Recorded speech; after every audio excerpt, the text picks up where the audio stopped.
Good evening, ladies and gentlemen. Welcome to this special meeting of the Council of the Corporation of the Municipality of Kincardine at 5 p.m. on November 6th, 2024 in the Council Chambers at the Municipal Administration Center. This special meeting has been called specifically to appoint an eligible elector to fill a vacancy on Council as we replace the seat vacated through the unfortunate passing of Councillor Doug Kennedy. We'd like to begin by acknowledging that we are meeting on the traditional lands and treaty territory of the Saugeen Ojibwe Nation, which includes the Chippewas of Nawash unceded First Nation and the Chippewas of Saugeen Nation, whose ancestors were among the first to inhabit, care for, and live on this land. And we recognize and deeply appreciate the contributions that the Indigenous peoples have made, both in caring for this land and shaping and strengthening our community and our province and our country. So as a public service organization, we are dedicated to learning and acknowledging Indigenous history and culture, and we are committed to actions that move us toward a journey of truth, healing, and reconciliation with the Saugeen Ojibwe Nation, the Métis Nation of Ontario, and the historic Saugeen Métis. As we begin, I'm wondering if there are any disclosures of pecuniary interest, either now or as we get into the meeting. Deputy Mayor Clark, please. I have an interest in the agenda items 3.1 through 3.6 on the basis that I have a business and professional relationship with at least one of the candidates. And that nature of that relationship could be perceived as interfering with the ability to separate my personal interest from any public duty when assessing the candidates for appointment. As such, I'll be declaring an interest in recusing myself and not taking part in the discussions or the vote. So welcome to the, Councillor Prenger, please. Yeah, we will. Thank you, through you, Mayor. I actually have a transparency declaration to make. While it's not a pecuniary interest, I am aware that one of the candidates for appointment this evening works in the same organization as I do. I have consulted with the Integrity Commissioner, who advises that the relationship does not trigger an obligation to recuse myself under the Municipal Conflict of Interest Act, nor does it amount to a non-pecuniary interest that would similarly prevent my participation. The Integrity Commissioner does advise, however, that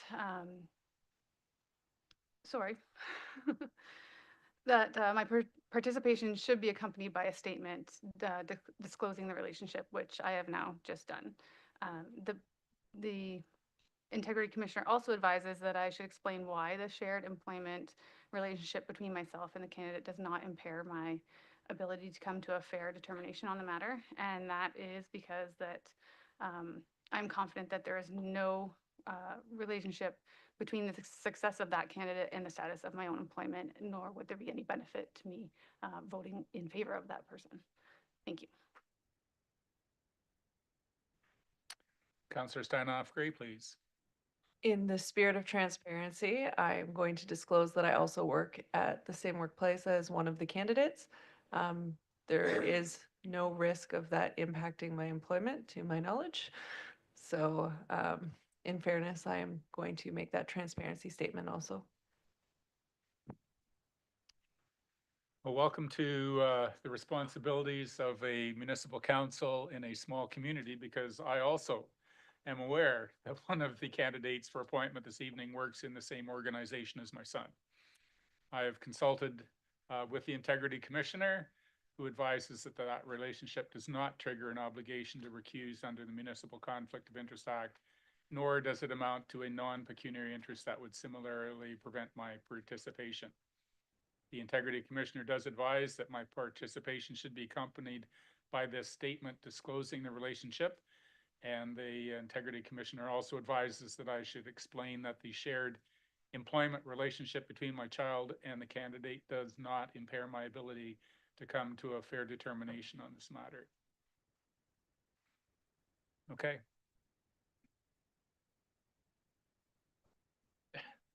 There is no one else. So. Okay. Excuse me for not taking part, taking care of this one item, which is roll call, which is actually kind of important because there are some members that are attending electronically. So we have got Deputy Mayor Clark, Present. Councillor Blackwell, Councillor Kavanaugh, Present. Councillor Hinchberger, Present. Councillor Prenger, Present. Councillor Steinhoff-Gray, Present. and Councillor Stewart. Present. And I'd like to acknowledge our staff members and members of the public that are here this evening.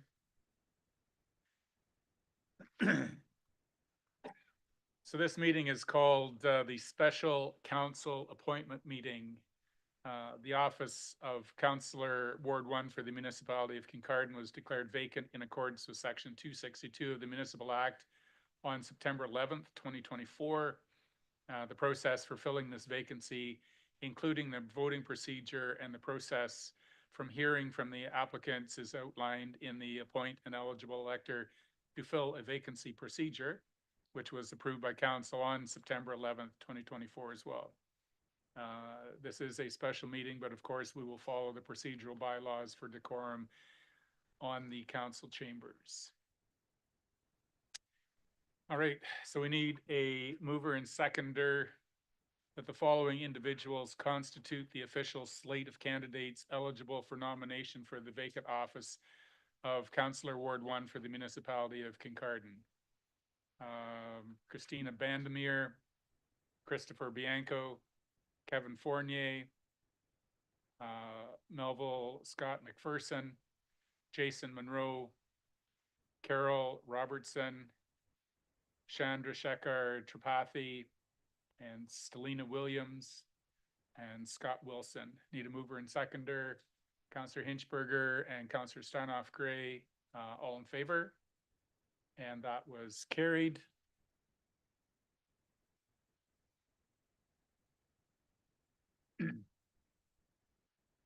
So each of the candidates will be afforded the opportunity to address council for a period of not more than 10 minutes.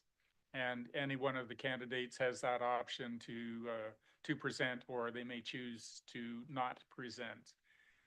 The order of speaking shall be determined by lot. The clerk will draw names from the container present here, and the order in which she draws them will determine the order of presentation. The first person drawn this evening will remain in the council chambers, and the other council member or the other candidates not presenting shall be sequestered in a separate area until it is their turn to speak. Once every candidate has had an opportunity to speak, the candidates all will return to council chambers, and this process allows each candidate to have the same fair advantage to speak and answer questions. Once a candidate has finished speaking or has chosen not to speak, each councillor may ask a maximum of 2 questions per candidate, but once again, that's not mandatory either. Council will not interrupt the presentations, and there will be no debate when we get into the nominating and the voting process. And also, there's no scoring system that shall be used in considering the answer to the questions. Please note, this is a process that takes time and cannot be rushed. So we will be patient this evening as we listen to the presentations of the candidates.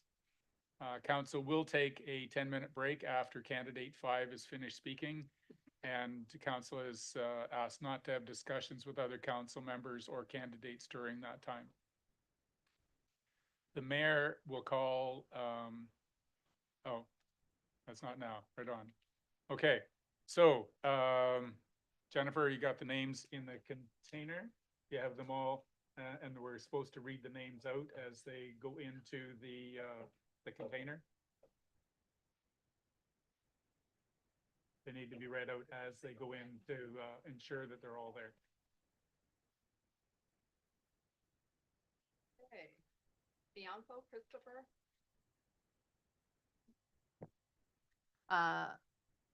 Scott D. Wilson. Carole Robertson. Jason Munro. Chandra Tripathi. Christina Bandomir. Stellina Williams, Kevin Fournier, and Melville Scott McPherson.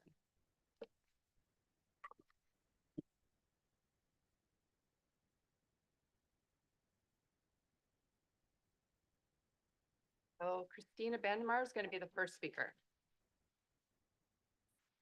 So the other candidates will be asked to follow our staff. They will take you off to a sequestered area, and you'll remain there till you're asked to come to make your presentation. Okay, thank you. Christina, Yes. thank you much for your presence here. Councillor Stewart, please. Yes, I'd like to point of privilege, just to make sure that the council's fully integrity on this process. You can see lots of challenges with this process with a lot of the councillor. Maybe in retrospect, we should have gone for a vote. You know, Excuse outside. me, a point of privilege asks you to identify the procedural where we're at. So if Okay, you could. the procedural is that during our meeting on September 11th, a couple of councillors were talking about preferences with candidates. And this was brought to the attention of yourself and I believe the clerk, and there was no action taken. But it was very interesting when I started to take a look at some of the submissions. There was one submission talking about that particular gentleman named, you know, Councillor Kennedy. And one of the councillors was saying that would be a preference. So we do have to be careful about that because, you know, with another councillor talking about maybe a Ward 1 during a preference during a public meeting, did we actually get all the candidates that we should have got? Or do people think that the whole council was sort of that preference too? I don't think it was, but I just wanted to give the opportunity to those particular councillors. If they can't be totally unbiased about this whole procedure, maybe they should excuse themselves, and that would be acceptable. Thank you. So at this point, I would rule that there has been no contravention of procedural process. Every councillor that is here has taken an oath to judiciously fulfill their role. So I will not be asking any councillors to make any statements at this point, and we would welcome candidate Christina Bandomir here to make her presentation this evening. Councillor Stewart has asked for an appeal. So the process is to put to council with no debate whether you uphold the ruling or not. All in favor of the ruling? I uphold the ruling of the mayor. So your appeal has been rejected. Ms. Bandomir, thank you for coming this evening. Oh, thank you. Before I begin, I just want to forewarn the audience, as you might be able to hear from my voice, that I've got a bit of a stubborn cough left over from a cold. I know this is going around. I had a rather embarrassing incident in public last night when I had a coughing fit. So if that happens, do I have permission to leave and take care of that? Yes, you've got a little bit of grace. Okay, thank you. All right, well, thank you for the opportunity to present myself for consideration. I realize that I think I wrote the longest application, so I'm going to try to give a short speech. I've been told that I've had way more experiences in life than one would expect from someone my age. I've definitely had an interesting life so far with very broad and diverse education, work, and volunteer experiences. Naturally, I think those experiences make me a viable candidate for the municipal council, but I'm also pleased to see that there are a lot of applicants here tonight who think the same way about themselves, and rightly so. I think that there are a number of really good, community-minded applicants to choose from, and so whichever way it goes for me tonight, I think that the amount of choice and community engagement is a wonderful thing to see. So, what experience do I have that I think could be useful? For my years building and implementing selection systems for many companies across the province, I've become a skilled interviewer. I'm able to elicit information from people and converse with almost anyone. Everybody's got a story, and I'm always interested in what brought a person to where they are in their life. In addition to the volunteer opportunities or activities that I listed in my application, I have also volunteered in mental health facilities, prisons, with high-risk youth, and with women fleeing domestic abuse, which has led me to realize that privilege can be fleeting, and our life circumstances can change dramatically. And just because somebody is currently going through a difficult time in their life, that shouldn't and doesn't define them. These experiences have helped me direct my empathy to be able to help people in a more effective manner and also to manage my own boundaries. Uh, I was in school for a long time, which helped me become an excellent researcher and taught me how much I actually didn't know. But when I'm faced with something unfamiliar, I know how to find information, evaluate its credibility, source and rely on expertise, analyze data, present results, and change course in the face of new information. Too much school also helps one create and stick to a budget because grad students aren't typically paid very well. So, through my work experience, project management and planning and execution has been a consistent through line. I've gotten very good at planning for contingencies, working collaboratively, and persuading reluctant participants, and ultimately delivering good results. Through my work and volunteering locally, I have met a number of people and developed meaningful relationships in this community. I like to connect people, and I found that working together to understand other people's lived experiences ultimately builds better products and services. This community is my home, and I've come to appreciate it the longer I've lived here. I think we're just so lucky to live here. We live near a lake that we can swim in and enjoy. We have access to nearby freshly grown produce and meats. And we live near one of the largest and most generous employers in the country. But like many communities in this country, we're not without some problems. But we also have many advantages that I think can help us overcome those problems. Not to pander too much, but I'd like to close by saying that I'm really impressed by our current council.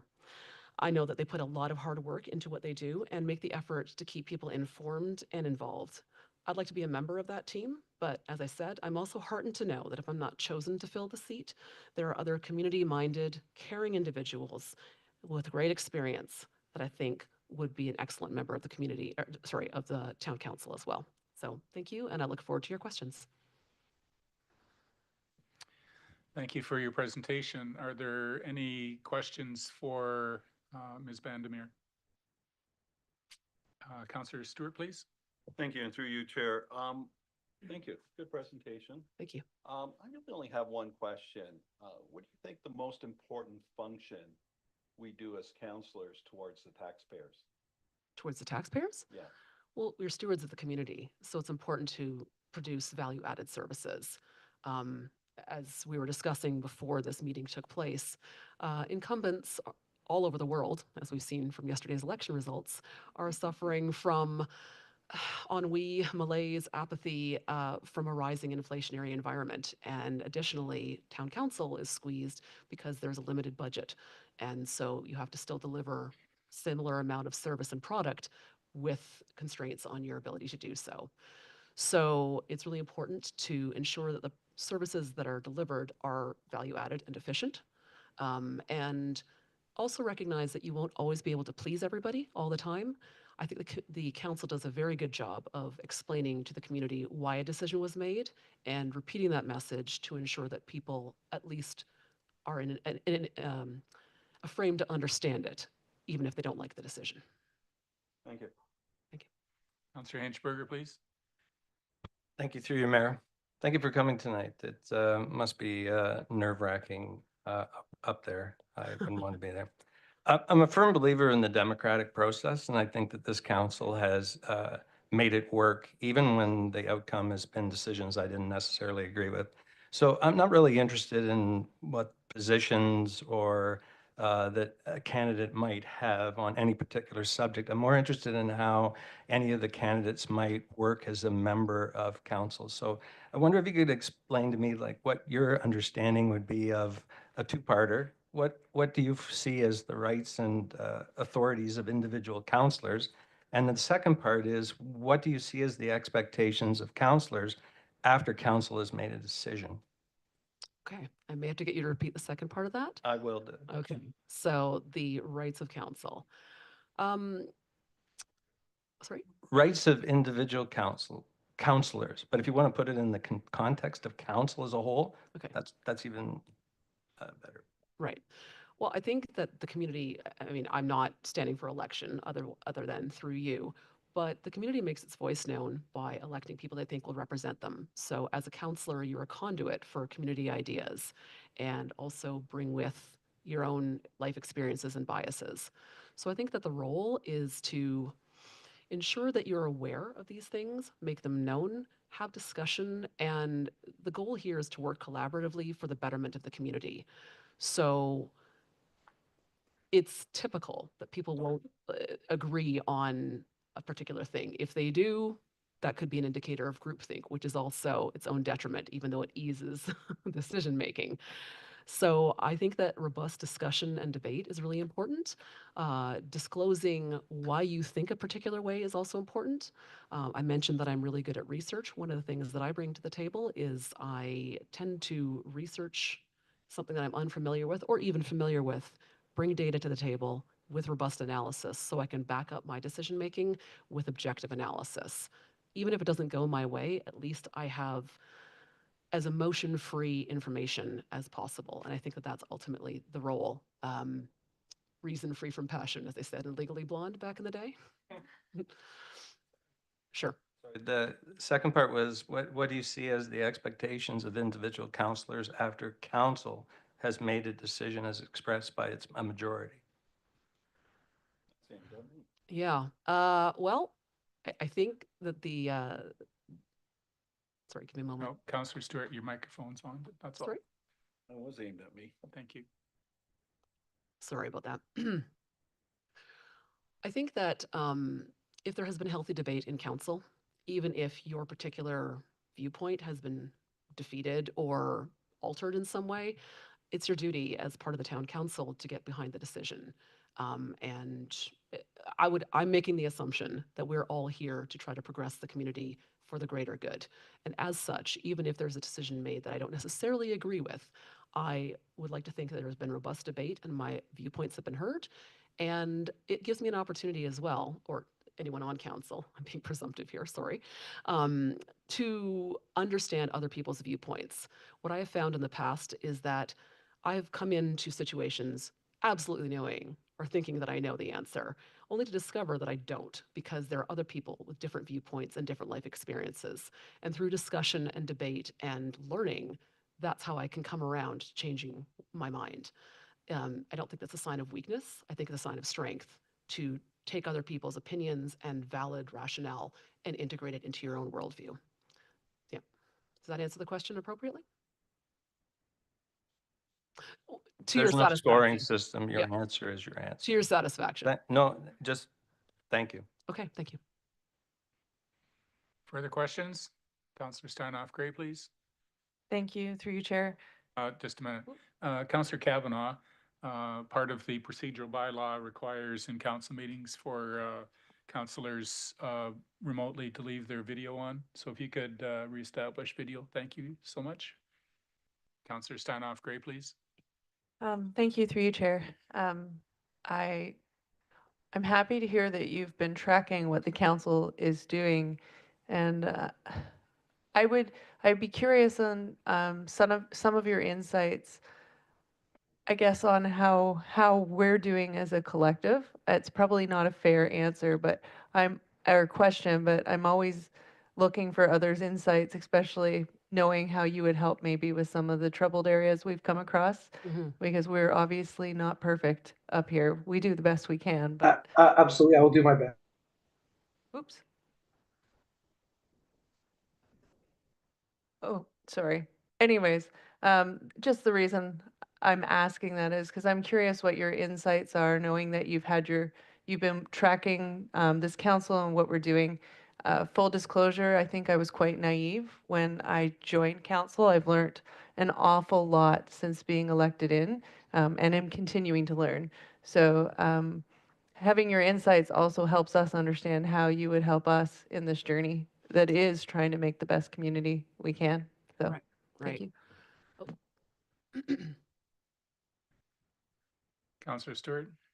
I'm afraid of that question, getting an answer, because she might say yes or no. She likes us or don't. It might influence our opinion. It's a very, Excuse me, I- a point of order is about a procedural contravention, and it was just a question that she asked. Is there a particular procedural issue that is. Yes, that- there is. You're okay. asking the candidate whether she basically thinks we're doing a good job or not. I mean, that's unfair.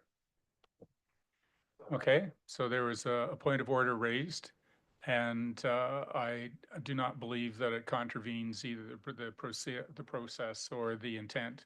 So I would agree with Councillor Steinhoff Gray's question to go forward. So go ahead, Christina. Yeah. I've already pandered, so my personal opinion is that I think the council is doing a good job within the constraints that it has. We have a diverse community. We have a lot of foreign trained immigrants. We have a lot of people that have been here for generations. We have a diversity in the mix of people we have here. We have a bimodal distribution of income, partially due to the largesse of Bruce Power, but then there are others who do not work there and earn significantly less. So we have a lot of diverse needs, and I don't think that you're ever going to meet everybody's needs nor satisfy everybody.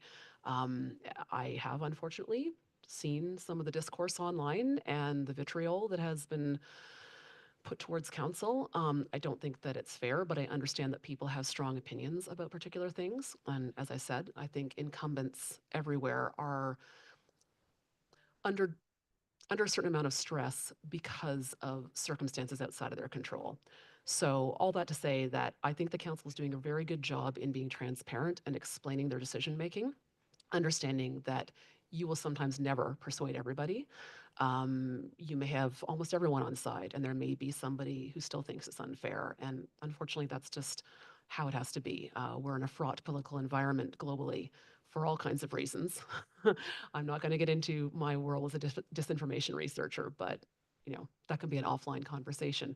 But social media is now part of how we live our lives, and there's a lot of discourse that happens there behind the pseudonymity of accounts where people can say and say things that you might never have even thought of, or can be quite hurtful. So I don't think it's naive. I think that that's just part of our lived reality now. And I think that the transparency has been excellent. I think it's also incumbent upon us to give a bit of a civics lesson, because there are a lot of people that don't understand what the role of different levels of government are. So, for example, I work in housing. I see a lot of anger at the federal government about housing. I see anger at the municipal government about housing. And these entities work together collaboratively, but it's not on one particular person. And there's a lot of misdirected anger, in some cases very righteous, about the unaffordability of housing. There are all kinds of systemic issues that go into that, which I think it's foolish to think that a municipal council could fix any or all of it. But unfortunately, it takes a certain amount of patience and explanation and re-explanation of the community's role without also being dismissive. I think that present council does a very good job of that, although I know it's hard. Further questions? Councillor Prenger, please. Thank you through the chair. We're heading into our budget season, and if you were to be selected, you'd be thrown in right into the fire. Can you give us an idea of any experience you have with large scale budget planning? Large scale budget planning? Well, I have a lot of project management experience. Most of my budgetary experience comes from work that I have done for my own investment purposes, and my own personal family budgets. I think that does scale up and generalize, although I understand that that may be perceived as a bit of a weakness. I'm a quick learner. Like I said, I am an investor. I've done pretty well. Although I attribute some of that to the luck of the conditions we're now experiencing. That said, I did cost benefits analyses of what I was investing in, a lot of inversion when it came to assumptions that I had made. And yeah, I think that's how I'm going to finish answering that question. Sorry, I trailed off there at a bit at the end. Sorry. Further questions? Ms. Bandomir, thank you so much for being here this evening. We will close this presentation and ask staff to escort our next candidate in, who will be Thanks for having me, and good luck in your deliberations. So our next candidate is Scott McPherson. If he is not here, then please come back and we will select the next candidate.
Mr. McPherson is not in attendance this evening, so we will proceed to the next candidate.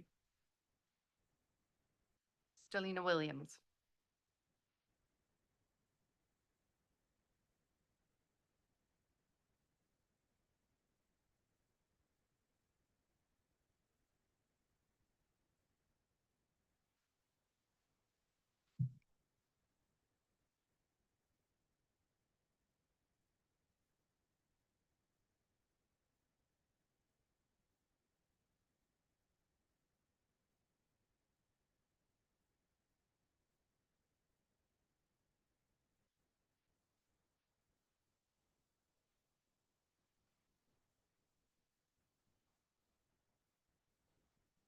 Good evening, Ms. Williams. Thank you for being here this evening.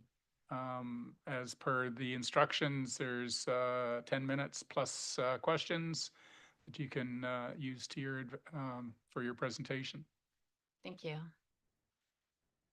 So I do have some prepared remarks that I'll just go through, and I'd like to thank Kincardine Mayor and Council for the opportunity to be here today, and to talk a little bit about why I'm interested in the vacant Kincardine Councillor position for Ward 1. Just make sure this is a good height. All right, so I had focused my written expression of interest on why I felt that I had qualified to take on the role of councillor, especially midterm, given my educational background in public administration, and municipal governance and operations, and my experience in government decision-making processes, specifically at the provincial level, as well as my local economic development experience. But I would like to spend some time now talking about what interests me about this position and how I would approach the role of councillor. I will mention that I am eligible to run for this position as a non-resident. I did live in Ward 1 for nearly 10 years, but I did move just south of Ward 1 for our growing family. However, our home's always been Kincardine and is still considered Kincardine. I've been a part of the Kincardine community for nearly 15 years. It is the home my husband grew up in. It is the only home my children know. It is the home where we work, learn, and play. And it is the home that I've come to call my own home. And as a community member, I'm so proud to be a part of it. The well-being of this community matters to me, and I would be honored to serve the public interest as councillor of Ward 1. So why am I here? So the decision to put a name forward as councillor is certainly not one that anyone takes lightly, and there are so many reasons that someone might stand here today. Am I here because I want to stop a new subdivision from being built, or because there aren't enough subdivisions and I want to see more developed faster? Am I here because I want to promote a new development to be built along the lakefront to replace the trailer park? Or am I here because I don't want to see it close? Am I here because I want to stop new businesses from coming in that might change the small town feel? Or am I here because I want to see more come in so we can grow faster? Am I here to protect our beaches from erosion, or to increase tourism and encourage more use of our beaches? Am I here because I don't want to see Victoria Park change, or because I know it needs to change? I am here for all of these reasons. And I would love to support this council in delivering on its priorities to making sure that we are listening to the public and understand all of their concerns and issues. I'm here because the role of public office matters, because all of these issues matter to someone. And I'm here because I want to listen. I am here because I want to try and understand the views and perspectives and opinions of those that pay for counselors to be here, that pay for their municipal services and programs, and for all of those voices, loud and quiet, because their views and opinions matter. I'm here because I want to listen to the advice of the public servants who bring their expertise and knowledge to the table to help us to make sound decisions on behalf of ratepayers. I'm here because public service matters. I want to apply the knowledge and experiences that I have to weigh the costs and benefits of policy decisions, to ask questions, seek answers from the administration, and to make sure we are providing the best services we can to our ratepayers. I'm here because it is a privilege to serve the public interest and embrace the foundation of our democratic values. I've had a lifelong passion for politics, government, and public administration, likely stemming from years of having hour-long debates with my father on political parties, political decisions, party ideologies, and various interpretations around what is right and just. We would go to city council meetings, listen to debates, watch election debates, budgets, and speeches from the throne, and talk about possible outcomes and what their decisions might mean. And all of that excited me so much. And the idea of being able to develop programs and policies that were designed to make our lives better, our communities stronger, and our futures brighter is what motivated me to pursue an education in political science and public administration, and to go on to work in the Ontario government for almost 15 years. I've been out of the public service for a while now, having spent the last several years working for private and not-for-profit sectors, supporting economic growth and opportunity in the region, focused on the nuclear sector and on this community. But I've never lost my passion, which is what brings me here today. Because I'm not done. I'm not done serving the public interest. So I'm here today to bring together a passion for government and my love of this community, and being elected as councillor of Ward 1 would be a privilege. Thank you. I'm happy to answer any questions. Thank you, Ms. Williams. Are there any questions following Stellina's presentation? Councillor Pranger, please. Thank you through the chair. Thank you for coming tonight and putting your name forward. I'd like to know, since we're heading, I'm going to ask everyone this actually. Since we're heading into the budget season for municipal budgeting, what is your experience with large scale budgets and preparing those, or what has been your involvement in the past? Sure. I will mention that I am currently completing my diploma in municipal administration, and I did complete the 2 finance units. So I do have a pretty good awareness and understanding of municipal budgets. I worked in Bruce County for about 3 years, working out of the CAO's office. I didn't run a department, but I was involved in the budget planning process and sat around the table during that time. And I currently manage the budget of the organization that I work for. Both operational and capital. Second question, please. Sorry, to the extent that you're allowed to, I'm not sure what is public knowledge in terms of the organization that you work at, but in past situations where I've been in like this, we have asked the person, the candidate, what was the size of the budget they've been working on? Are you allowed to disclose that or no? No, but I can tell you that we have a staff of 25 people. That might help to kind of give a sense of that. And we have two buildings. That helps. Councillor Inchberger, please. Thank you through your mayor. Thank you for coming tonight.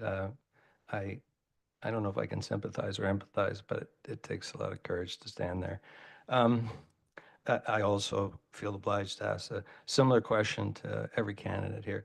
I'm a firm believer in the democratic process. In the 2 years since I've been on council, I've seen a number of issues which were hotly debated and contested, weren't always decided by a unanimous vote, but yet we seem to get to a better outcome. So I'm interested in sort of what your fiscal policy is, your social policy is, but more about, get a better feel about how you might work as a member of council. So you mentioned you have a lot of what I would call administrative and management experience, but there is a fundamental difference between, say, managing a municipality and governing one. So I want to get an understanding of your feel for where you see as a councillor what your rights and authorities and obligations would be.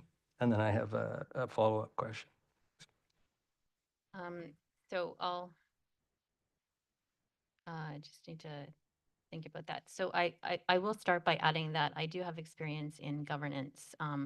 In managing governance, I was a director and a chair of the Garden Police Services Board for about 3 years. I also chair a regional steering committee for the organization that I work for, and I've been a director on one of our charitable organizations on the board of directors, also participating in a parent advisory council for my students, my children's school. So I do have some experience in governance, and in particular in working collaboratively to come to some sort of a consensus is a really important part of being on any type of like decision-making body. I don't think that fully answers your question. There was a lot of pieces there. It did. Go to part two. Part two, and there is like, you mentioned about consensus. I find that even on a council of 9 people, it's very rare to achieve consensus, and ultimately, usually a majority decides what direction council is going to go in. And so what's your feel about your role subsequent any decision that council might make?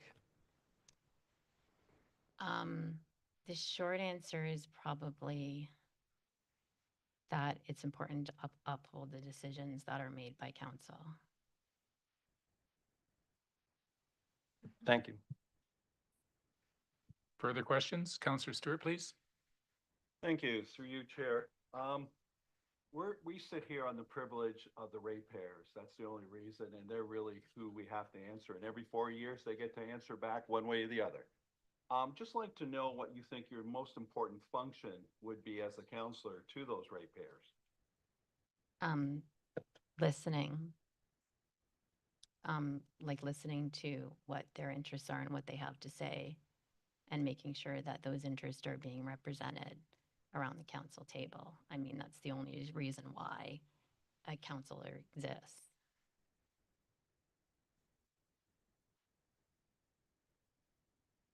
Councillor Stanoff Gray, please. Thank you, through you, Chair. I'm going to try to rephrase this in a different fashion to just make it a little cleaner. I'll ask it a little differently. What is one of the strengths you bring to the table that you think would help with the overall compensation of our current council? Composition. Sorry, wrong word came out of my mouth. I apologize. Probably one of what I would consider to be one of my greatest strengths is that I really like rules and order, and I like making sure that rules are adhered to and that people understand their roles, and that people are making sure that they're being accountable for what their responsibilities are. So accountability and establishing and adhering to rules, basically. And that's not to suggest, I mean, to be honest, I'm not totally clear on kind of like all the dynamics of everybody around the table and all the strengths that everybody brings. But I would suggest that that's one strength that I would bring to the table. Further questions? Ms. Williams, thank you so much for your presentation this evening. We do appreciate you being here. Great, thank you very much. And our staff will escort you back, and we'll bring back Scott D. Wilson.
Good evening, Mr. Wilson, being formal in all regards here. Thank you for coming this evening.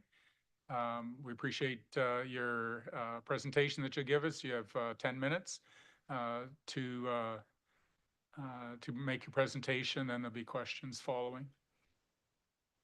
Fair enough. How close does one need to be to this? Is this far? Okay. All right. I almost opted not to deliver. I figure I'll give you something. So I didn't want to stand here and deliver my current curriculum vitae details for this position. I thought that that is what most would deem as the conventional means of proving oneself. I've never taken the conventional path. I've usually been unconventional. So I'm simply going to say I've lived here in Kincardine since the tender age of 24. In that time, I've married, made a family, raised children to successful adulthood, forged a pretty good career, made some wonderful friends, and even more friendly acquaintances. I've seen economies crash and recover several times. I've watched interest rates rise and fall over and over. I've witnessed gas prices go from 60 cents to a whopping $2.15 and then falling back down to where we have them now. The first home I bought was $65,000 and it's now selling for well over $200,000. So that tells you where things are going. I bore witness to Kincardine's trials and accomplishments over several generations and through both hardship and boon. I've lived in town, I've lived out of town, where I do now. I walked many miles on the shoreline. I've trekked through many of the paths and trails in the parks and conservation areas across the municipality. I've been awed by the countless sunsets and even the occasional northern lights. I've enjoyed the beauty of this land and its people, and in my years, I've been a welcome member in more fellowships, clubs, associations, charities, and groups that I can count. The people and places of Kincardine have become my lifeblood. I may have started my life as a tête carrée in la belle province de Quebec, but I've truly become a diehard Kincardiner.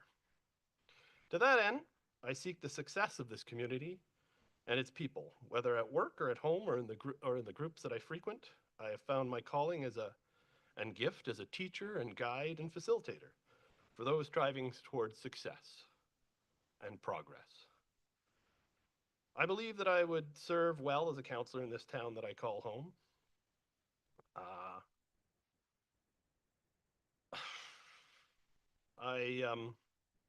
I'd like to share my own personal vision, although I've stolen it, for what a good counselor, good leadership, good governance looked like. And I've taken the words of the Taoist philosopher Lao Tzu. When a sage governs, the people are hardly aware he exists. The next best leader is one who's loved, the next is one who's feared, and the worst is one who's despised. The sage doesn't talk, he acts. And when his work is done, the people say, amazing, we did it ourselves. If this council and its membership achieve the best, then our constituents will indeed say, wow, look what we've done for ourselves. Thank you. Thank you for your presentation. Council members, any questions? Councillor Prenger, do you have a question? I'm sorry, there's a pattern developing Okay, here. So. sure do. Thank you. Thank you for putting your name forward and coming tonight. We are heading into our municipal budgeting process, and I'd like to know any budgeting experience you've had, large-scale budgets, if any, and can you give us a little insight into that? Large-scale budgets. Most of the large-scale budgeting I have experience with has mainly been through Bruce Power, through my contributions to work, putting together the. Again, I'm more on the I want to say the contributing side, in that I've been required to figure out where we're going, what we're doing, and what both the elements of people and materials that are going to be required, and it's that costing that I end up contributing to. I confess I don't have. I mean, other than in a very small way on all the boards and whatnot that I've been on. I've been a treasurer in one, and handled the monies going in and going out. So I understand those functionalities, but nothing large scale, nothing as big as a municipality. That's for sure.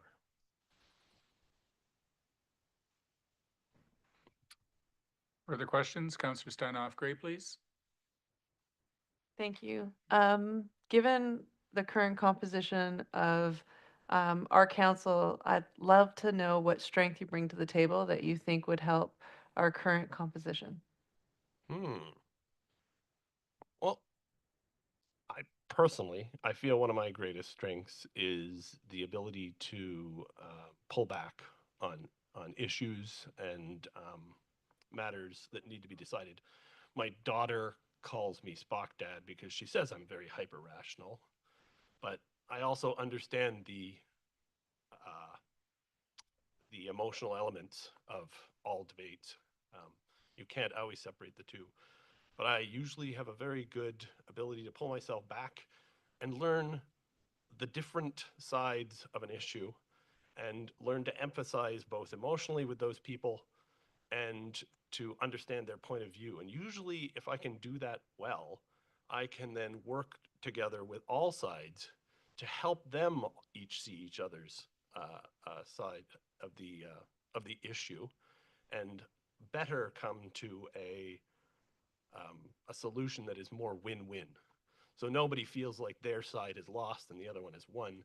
They both saw each other's positions, understood them, understood the emotions and the thoughts, the rational between them, and come to a mutual agreement on what's best for our community as a whole.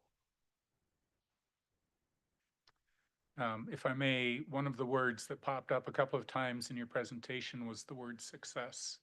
Can you define what a successful council looks like? I like the term success is the progressive realization of a worthwhile ideal. So success is when one is moving towards one's ideals, when one is on a regular basis looking at what one is aiming for, one's goals, one's best situation that one can achieve, and seeing where one is right now, what are the elements that are moving one in that direction, what ones are holding one back, and what one can do better to either work on the strengths or eliminate the weaknesses. Councillor Henchberger, please. Thank you through you, Mayor. I'm a firm believer in the democratic process. If you follow the right behaviors, usually you get the good outcomes. And like Lord knows, over the past couple of years on a number of issues, I haven't ended up where I originally started, and I owe that to a lot of my colleagues who bring fresh ideas and perspectives. So I'm not really interested in how you might feel on a particular issue or not, but I'm more interested in sort of as a member of council, should you be appointed, what you see as it's a two-part. First part, key responsibilities and what authorities, if any, do individual councillors have? Could you repeat that? Key responsibilities. Responsibilities. Yeah, like literally like one, and authorities individual councillors have in relation to council as a whole. Interesting. I mean, our responsibilities, especially if you look at the laws concerning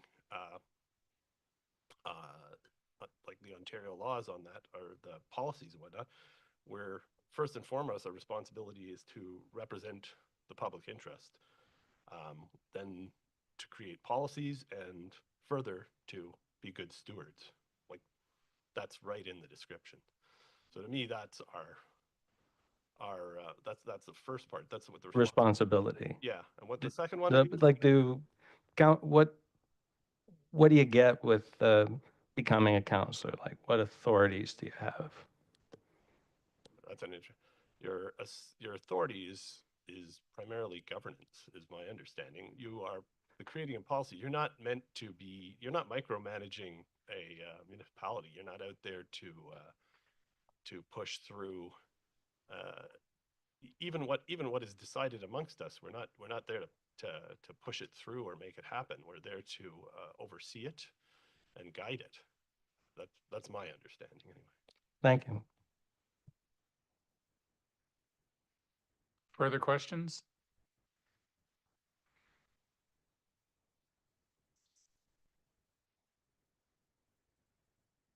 Oh, okay.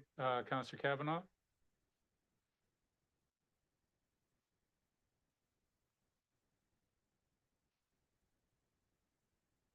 Okay. Mr. Wilson, thank you so much for your presentation this evening. Our staff will escort you back to the sequestered room, whatever, the chamber. And our next presentation will be from Christopher Bianco.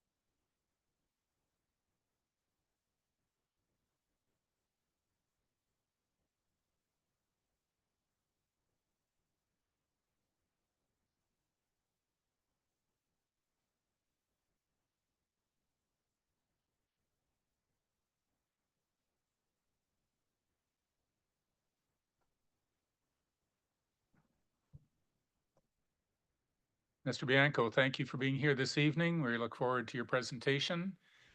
If you just want to adjust the microphone, the closer you are to it, yeah, that's fine. 10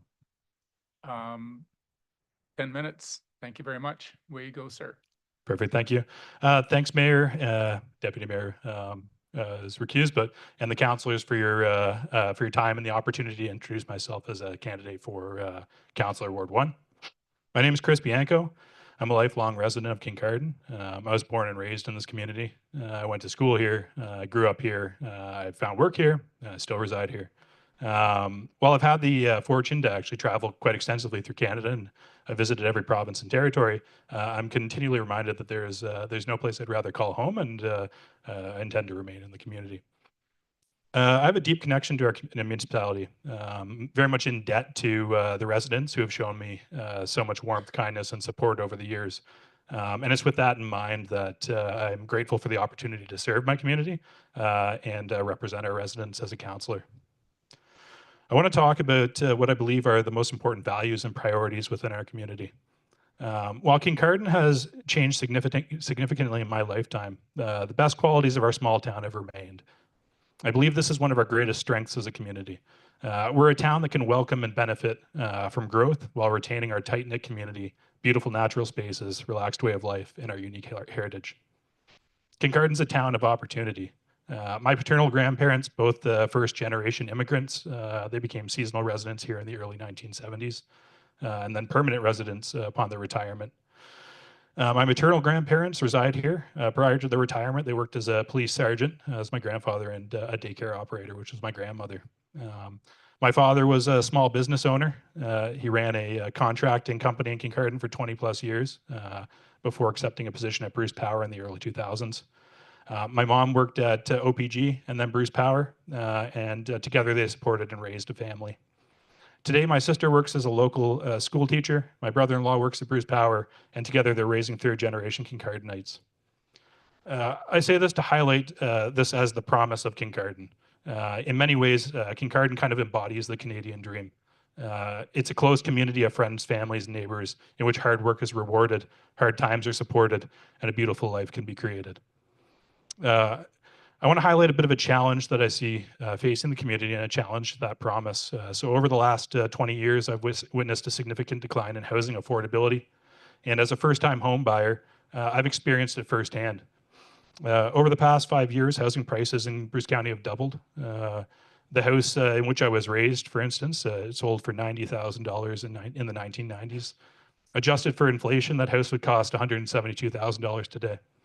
Instead, similar houses to that one, almost identical to that house, are selling for over $550,000. I believe one of the greatest challenges facing our community is housing scarcity. And I hope to be a voice promoting sustainable abundance so future generations can experience the same opportunity that my parents and my grandparents had. While there are many factors that influence housing affordability involving all levels of government and market forces, the municipal government has a large role to play in issuing permits, taxing, and creating the infrastructure required for abundant housing supply. I've witnessed council's attentiveness on this pressing issue, and I applaud the policy steps that have been taken and outlined in the Housing Action Plan. As a councillor, I'd like to support these measures and help identify new areas where we can take additional action to ensure the needs of our current and future residents are being met. In addition to housing, I believe strongly in fostering inclusive growth and economic opportunities within our community. We're fortunate to live next to the largest nuclear power plant in North America, provides clean energy and employment opportunities. The opportunities provided by Bruce Power have created an environment in which small businesses can grow and thrive. I believe diversity of our local economy is one of the greatest features of our town. As the son of a small business owner, I've witnessed firsthand the contributions that small businesses make to our community. As a councillor, I hope to be a voice of support for small businesses and those looking to invest in our community. I hope to work with the mayor, deputy mayor, and council to identify additional areas of support and opportunity for those looking to start or expand a business in Kincardine. Finally, Kincardines public spaces are a vital part of what makes our community great and serve as focal points for the community to connect. Our parks, trail systems, waterfront, downtown are all important hubs for community interaction, relaxation, exercise, and are central to the quality of life of our residents. I recognize the importance of these amenities, and I hope to preserve and improve our public spaces. As a candidate, I bring a unique skill set in working with multiple partners on large and often logistically complicated projects. I have experience working with every level of government, as well as Indigenous partners, industry partners, and academia. I know the importance of ensuring all partners and stakeholders have a voice at the table, have buy-in to a project, and are represented in the planning and implementation of a policy. I'm an action-oriented person, and I'm able to make difficult decisions in challenging circumstances. It's my hope that I can employ these qualities to serve my community, represent their interests, and nourish the incredible opportunities that this town has presented to all who live here. Again, I thank you for the opportunity to be considered as a candidate for Councillor Ward 1, and I welcome any questions you might have. Thank you, Mr. Bianco. Any questions for the candidate? Councillor Hinchberger, please. Thank you for your Mayor. Thank you for coming tonight. I've mentioned to a few others, I got a lot of sympathy or empathy to courage that it takes to get up there and stand in front of a group of people, essentially a job interview. I hate to repeat myself, but you don't know I'm doing it. I've got a lot of faith in the democratic process, and one of the big adjustments for me coming to council was in my prior working life, had a job where essentially I had some direct authority on my own decision making. I also had accountability. So I'm not really so much interested on anyone's stance of the candidates on any particular issue. I think in your expression of interest, you mentioned development charges. That could spawn probably days and weeks of debate with its resulting domino effect on fiscal things as well. So, that sort of thing. But what I've found here is that when we tackle something, it may not always go as fast as some people might like, but more often than not, I think we get to the right place. So I'm just trying to gauge, not necessarily a person who aligns with anything, but functions as part of a team. So if you could just talk a bit about what you see as when you're elected or appointed in this case, what does being elected or appointed give you as a councillor in terms of your rights or authorities? What kind of pass does it give you? Sure, I'd be happy to speak to that. And I actually, I think that I resonate with what you said in terms of being part of a democratic process and a part of a team. Certainly I've participated in many projects and large projects in my life where I had a vision for what I thought we should be doing, but that wasn't the vision of the team. And my role at that point is to support the vision of the team and understand how we can, pull this off in the best way, while, making sure that everybody's view is included in that, and that we're supporting, the collective vision that we have. And I would view my role on council in the exact same way, as that the role of council is to, enact the will of the residents, or to be, a functional arm of the will of the residents. So making sure that we are, whatever the will of the people who live in the town is, that we're moving towards that direction. Obviously, I have my own, like personal interests, or at least from my demographic, kind of. I like to think that maybe I'm a voice of a bit of a younger generation, but it wouldn't be so much being on council as a pass or as an opportunity to be able to enact my personal vision. It'd just be to represent maybe a group of people who don't have as much representation in local politics.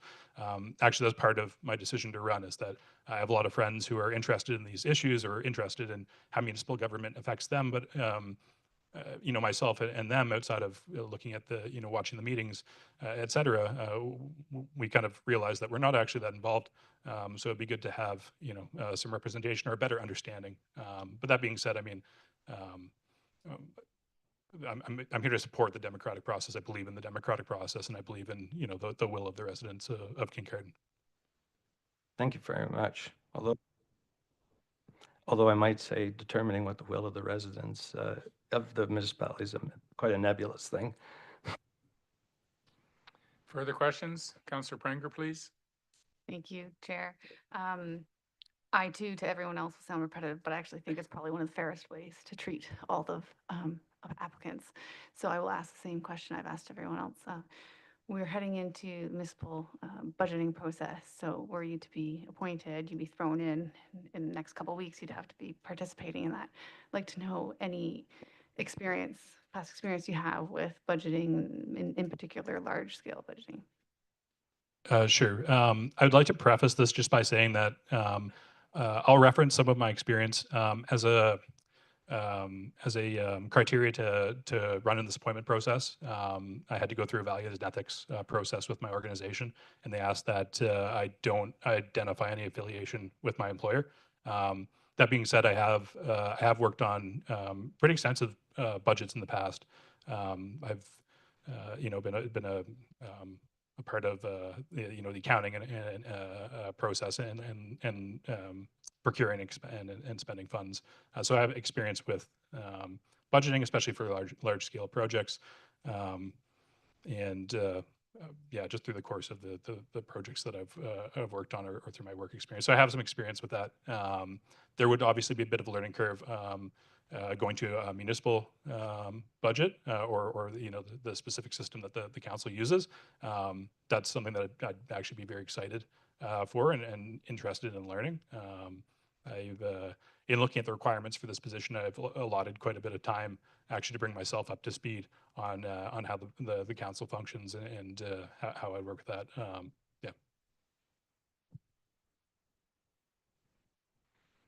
Further questions? Councillor Stewart, please. Thank you. Through you, Chair, you were talking about this democratic position that we're in, and we actually are here at the privilege of ratepayers. That's why we're here. Ask you a question: is it more important to represent the ratepayers, or is it more important to be? How would I put this? Is it more important to be represented the ratepayers, or is it more important to agree with the council? I feel like there's a trick somewhere in this question, but I believe that it would be more important to be attentive to the ratepayers. Yeah.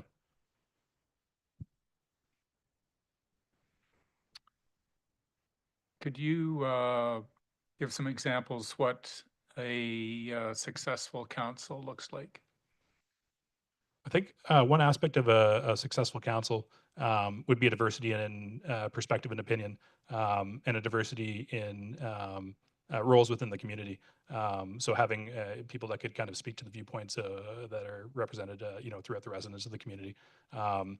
obviously a council that has hardworking and members that don't necessarily agree with each other, but can find a common solution, because it's great to have a diversity of opinions. But if you get to gridlock and you can't move forward with a solution, I don't see that as a productive way to run a council either. So I think diversity in opinions, but the ability to coalesce around a solution and move forward with that would be traits that I or a trait that I would value in a system like this. Thank you. Councillor Stanoff-Gray, please. And I know that this is getting a little bit repetitive, but again, in the sense of fairness, I'm trying to ask the same question to the folks in front of me today. And I also want to thank you for coming, because I know it's not easy to stand up in a room full of people and answer questions. So I do greatly appreciate that. So I'm curious, because it sounds like you have also been immersing yourself in the things we face challenge-wise as a council and the different issues that are coming towards us. So I would love to understand a strength that you think would you bring to the table that would really complement this current composition of council.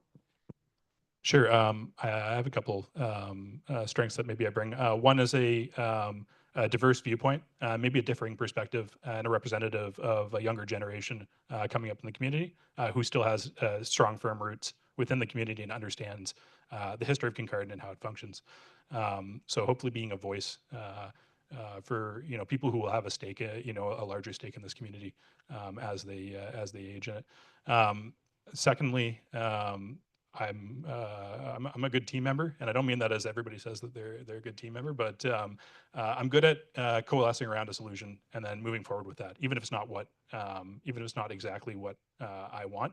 I'm happy to make progress and retain that progress. So I'm an action-oriented person. I'd rather move forward on something and work with everybody on that, even if it's not exactly my personal position. And I guess third strength, if I can continue, would be I'm great at diffusing tense situations. It's a lot of what I do in my regular job, and I think that's actually a very important quality to have on a team, especially when there's a lot on the line or a lot of stake. I think it's good to have someone who can be productive and work on a team, but also can make sure that what we're doing is enjoyable for everybody and civil and it's not getting too tense. So thank you. Other questions? Seeing none. Mr. Bianco, thank you so much for coming this evening. Council, you have opportunity to make a decision at this point. We've made good progress so far. We suggested that we would have a 10-minute break after the fifth candidate, which is we've seen now. Do you want that break now? If not, we won't be again until later. 10-minute break. Thank you for your time. Thank you, Chris.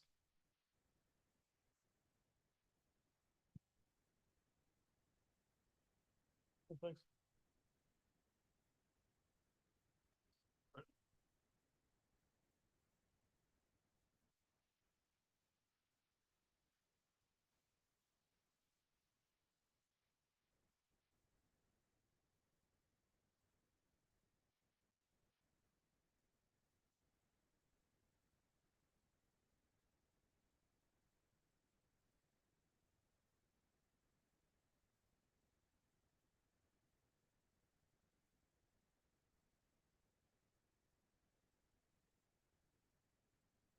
Hey, Rory, can you just say hi? We just want to see if there's a delay.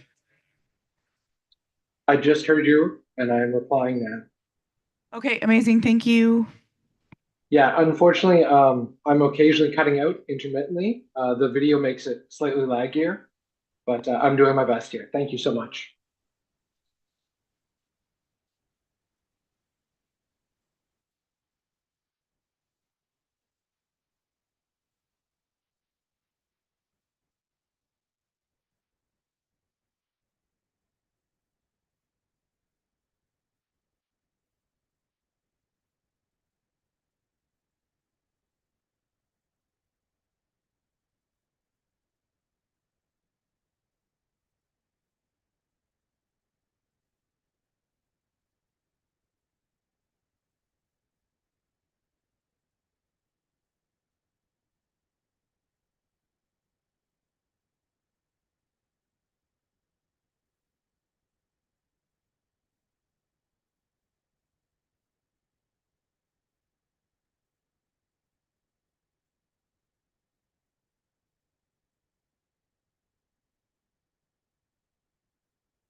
Okay, ladies and gentlemen, if we could have the next candidate's name drawn from the container, please.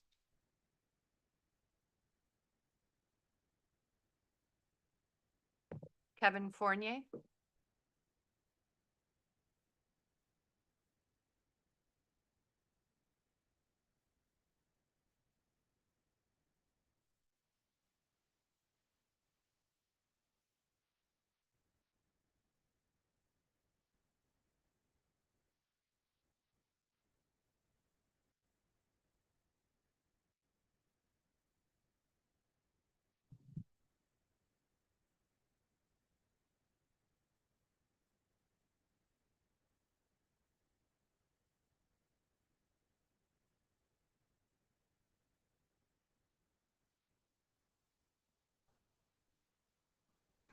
Good evening, Mr. Fournier. Thank you for being here to make your presentation.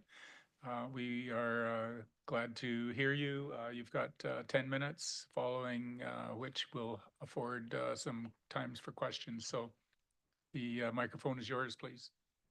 Great. Thank you for providing me the opportunity to apply for this position. I'm not going to repeat my letter, as I assume you've all read it, but a couple of the highlights, I do see some nodding heads, which is nice. A couple of the highlights is I'm currently a program manager with Bruce Power in the tooling and innovation, which allows me a lot of knowledge around the contract management side of things and seeing a project from start to finish, including the planning and execution phases. The other highlight from my letter of interest is that I'm currently the president of the Kincardine Curling Club. So, I built a lot of skills from that, including budget management and working with a board of directors rather than being able to work as an independent contributor. That's it for my presentation. Okay, I'll start this one just to break up the pattern. As a counselor, you are assuming a governance perspective in the municipality. You and the other candidates all have excellent management skills, but what do you see as the difference between your role as a counselor in governance and what you might experience at work, which is more the management side? How would you distinguish those two roles? Yeah, certainly. So the biggest difference, obviously, is being able to act on my behalf versus act on representing an entire community. So I need to have the community's interest community's interest in the sake of the decision. I can't unilaterally make something that may benefit, myself or, a small group of people. I want to look at what's going to benefit the people I represent the most. Where at work, it's the opposite. I can do what I need to do to get the job done. Councillor Prenger, please. Thank you, Chair. You'd mentioned that you have some experience with budgeting. We are heading into the municipal budget process. So were you to be appointed, you'd be thrown right in there. Can you expand a little bit on your experience with, if you have any with sort of large scale budgeting, or what experience you have exactly? Sure. I deal with budgets both in my professional life as well as my community involvement. So in my professional life, our projects are adhered to a budget. We need to execute it. So we need to, obviously track scope and schedule, because those impact the cost of the project. So we need to maintain our budgets and execute the project as promised to the customers. And if we are going to be exceeding budget, we have to take measures accordingly, whether that be cut scope or readdress the budget and see if there's available budget elsewhere. From a more volunteer standpoint with the curling club, there's the obvious one of setting the budget. So we need to track and trend, see year over year where we're at with the budget, find out what opportunities we have to reduce budget in some areas that may be less impactful and reallocate it to more impactful areas. Further questions? Councillor Hinchberger, please. Thank you through you, Mayor. Thanks for coming tonight. This is a recording, but lots of sympathy and empathy for having the courage to put your name forward and to be up there in front of us tonight. Good stuff. The mayor kind of touched on some of what my usual questions would be, so I'm going to try to pivot and adjust here. I want to try to get a feel for how you would describe how you would interact or mesh, not always in agreement, definitely. We definitely need many different voices and many different perspectives from many different demographics, because we don't just represent ratepayers, we represent the public, which goes beyond ratepayers into non-ratepayers as well. Children don't vote, we represent them too. So we represent the public. So I wanted to know, like, how do you sort of see yourself in maybe a hypothetical situation on how, an issue has been brought forward, maybe you've brought it forward, a resolution of yours, you've got something or a motion of yours, you have it seconded by somebody, how you foresee that whole like dialogue and interaction with the democratic process going for you? Sure. Again, I'm gonna touch on my experience from the curling club, where I've been observant of my ability to change my opinion based off new information. So again, we'll put motions forward. There's always the discussion afterwards, and I'm not opposed to changing my position based off new information that I didn't have at the time. So I think that's a really big skill of mine and something that I have been cognizant of and trying to be observant of. As for how I kind of represent both sides of the fence, I had a really good one where it's kind of a Venn diagram. When I am interacting with the public, I like to try and represent council and why decisions were made the way they were made. And then when I'm interacting with council, I want to represent the public and, kind of the voices and bring forward their opinions and thoughts. Thank you very much. Further questions? Councillor Steinhoff, Gray, please. Thank you very much. I was so busy taking notes on your responses, I almost forgot to ask my question, and I apologize. We're all kind of asking the same questions just for fairness.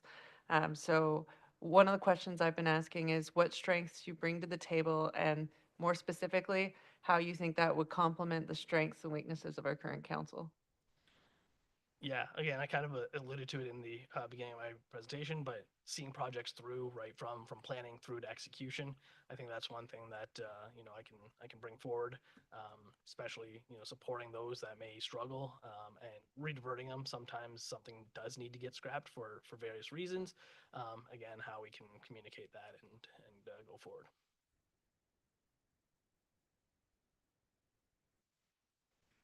Further questions? Okay. Mr. Fournier, thank you so much for your presentation this evening. We appreciate you being here. Our staff member will escort you back to the waiting room, and the next candidate will be Carole Robertson. Thank you so much.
Ms. Robertson. Thank you so much for being here this evening. We appreciate that you took the time to apply for this position.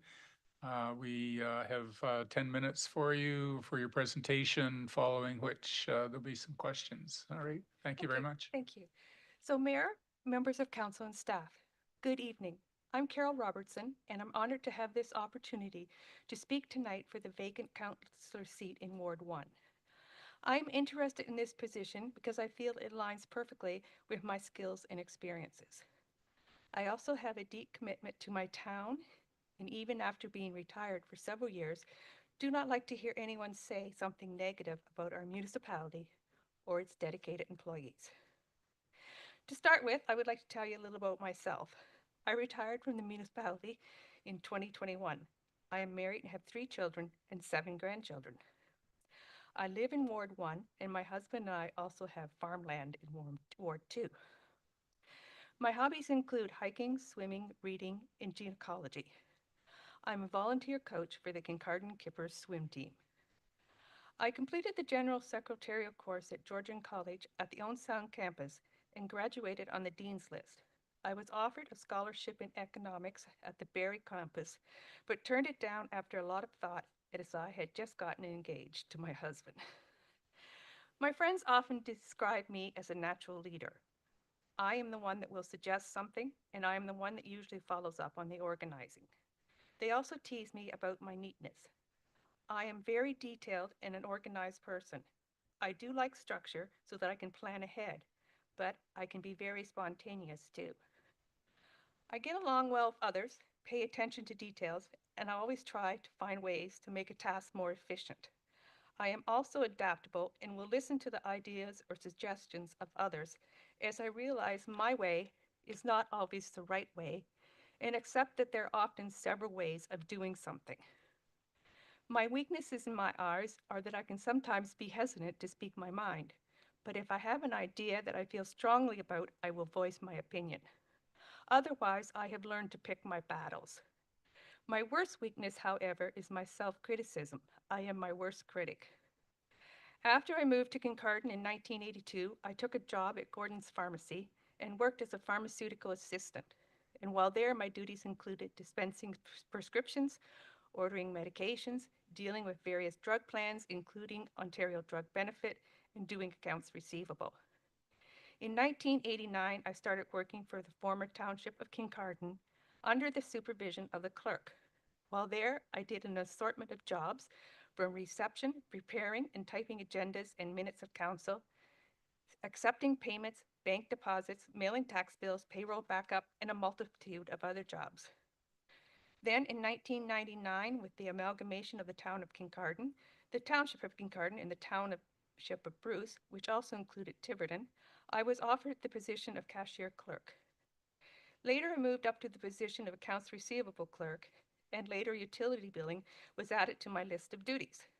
I then took the position of senior accounting clerk in 2009. While in the positions of cashier clerk and accounts receivable, I took payments, did bank deposits, EFT payments, prepared invoices, including the utility invoices, ran arrears notices, bank bouncing, and licensing for refreshment vehicles, lottery, taxi, and dog tags. As senior accounting clerk, I worked closely with the senior managers and staff and complied a listing of all municipal assets. Everything from an office chair to the water treatment plant had to be included. The value, age, condition, expected lifespan had to be determined. After the information was compiled, I entered the information into the citywide program. This program kept track of all the assets and calculated depreciation and was the basis for the asset management plan. I ran reports for senior managers, council, and the auditors. I prepared spreadsheets on new assets from information received on progress payment reports, from engineers, contractors, and invoices. I then uploaded the new information to the citywide program. Likewise, any assets that were removed from service, I would complete a disposal form. I also kept backup information in binders for all the assets. I was on the Health and Safety Committee for many years and was the co-chair. I also did a variety of other jobs such as backup for accounts payable, reception, and any other duties required of me. When a new employee came, I was often the one directed to show them the ropes. I took many courses while working with the municipality and completed my tax administration certificate in 2012. So you can see that I have a very good understanding of how the municipality works from my 26 years working within the municipality. I will admit that I was on the working end of the decisions. So you ask what management experience I have. Well, I'm afraid very little, but that is where you, the council of the municipality, come in. We work as a team, and I will learn from you, and you can draw from my experiences. It's during my time as an employee of the municipality that I often thought that someday being a member of council, representing my peers, was a dream. I believe that the duties of a municipal councillor are to represent the people. They must balance the interests of their constituents with the long-term well-being of the municipality. They develop and evaluate municipal policies and programs. They are also involved in planning and regulations. Council should maintain the municipality's financial integrity. They should ensure that the administration policies and procedures are in place to implement council decisions. Council should consult with their constituents to ensure all sides of an issue are considered. Budget discussions are also a big part of their job. Plus, the safety of their municipality must be at the top of all decisions. I feel that the top priorities that should be considered by Council in 2025 are our aging infrastructure and the addition of new infrastructure. As many of our assets are reaching the end of their life expectancy, we must find ways to lengthen their life expectancy by completing maintenance and doing repairs. We also need to look at new assets. With the possibility of Bruce C on the horizon, we need to have the infrastructure to provide roads, sewer treatment, water treatment, recreation facilities, school and medical facilities. New subdivisions and new businesses won't come if we can't provide for this new development, and it will go elsewhere. Several other items that will need attention are affordable housing. We need developers to build townhouses, apartments, and smaller housing units versus the huge houses that are presently going into the newer subdivisions. The demand for doctors in our municipality is high, and we have to do more to entice family doctors to our area. Canada is expected to be short nearly 44,000 physicians by 2028, with family doctors accounting for 72% of the deficit. With our aging population, we need doctors, and in order to get families to settle here, we need to be able to provide family physicians for them. This is easier said than done, as we have a limited budget. Also, we are recovering from the pandemic and uncertain financial times. Upper tier governments also have restraints on them, so we can't plan on funds coming through from them. I honestly look forward to the opportunity of working as a Ward 1 councillor and will do everything in my power to fill the chair to your expectations. Thank you very much for listening to me. Ms. Robertson, thank you very much for that presentation. Questions for council members, from council members? I'll start again.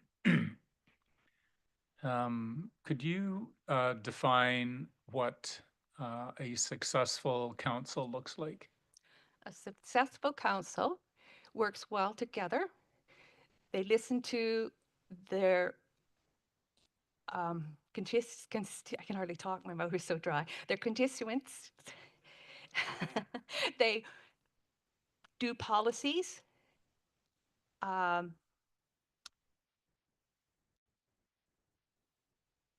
They look after the safety of the municipality and ensure that we spend, or they spend the money to their best ability to get the most that they need. Further questions? Councillor Pranger, please. Thank you. Thank you for having the courage to put your name in and come speak to us today. I'd like to ask you if, since we're moving into the budgeting season for municipal budgeting, were you to be appointed, you'd be thrown in right into the process in the next couple weeks. I'd like to give you the opportunity to describe to us any budgeting experience you have and if there's any large scale budgeting experience in that. I did work a little bit with the budgets on this end. I worked in the treasury, so of course I worked with the budgets. Budgets were mostly done by senior managers, but they were still typed up and everything by us. I do budget myself at home, and we do have the farm. I budget for that too. Councillor Hinchberger, please. Thank you through you, Mayor. Thank you for coming tonight.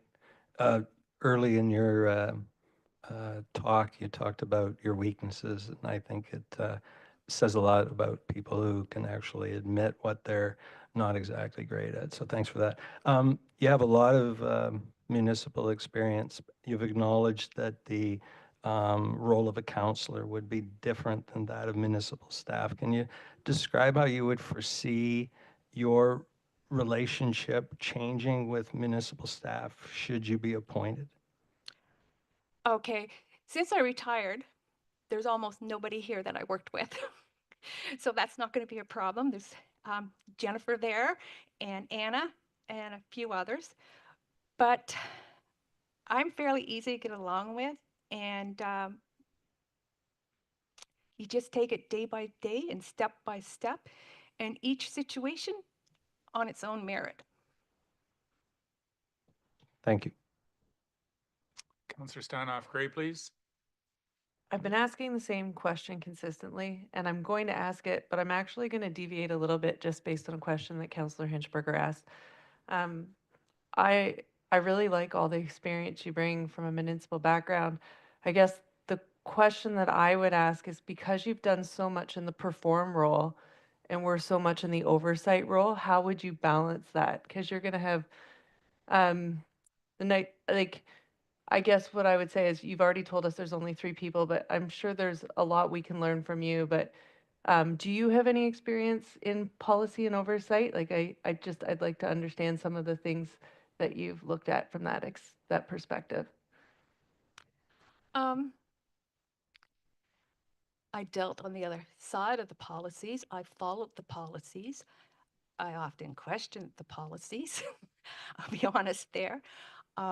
That is good to question. Yeah. I'm not challenging that at all. I'm just, Yeah. I know I really have a hard time in my own personal experience from work balancing where I'm oversight and where I'm perform. So I'm speaking from a personal challenge, and I'm just curious how you would address it. Well, basically, each situation is its own and has to be handled in its own way. You can't handle every situation the same, because different situations require different methods of being looked at. So basically, you sit back, look at it, think about it, ask for help if you don't understand, and carry on.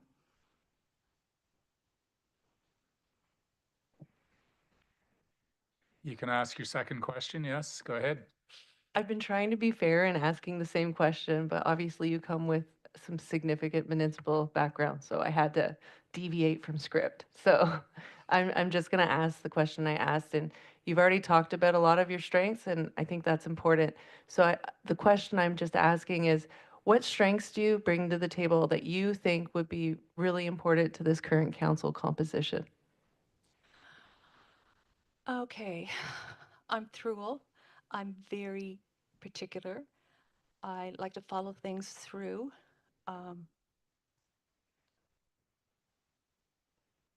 Oh dear. Can I look at my notes?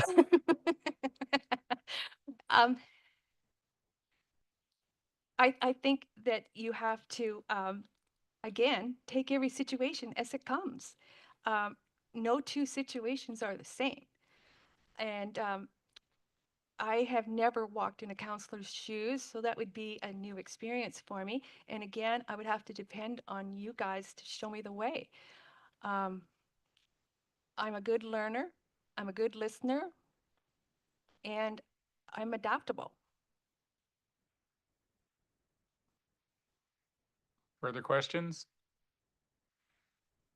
Ms. Robertson, thank you so much for being here this evening. We appreciate the time and the investment you've made in our community in days past and perhaps in days future too. So, Okay, thank you very much for giving me this opportunity. yep. So our staff member will escort you back to the waiting room, and our next candidate will be Jason Munro.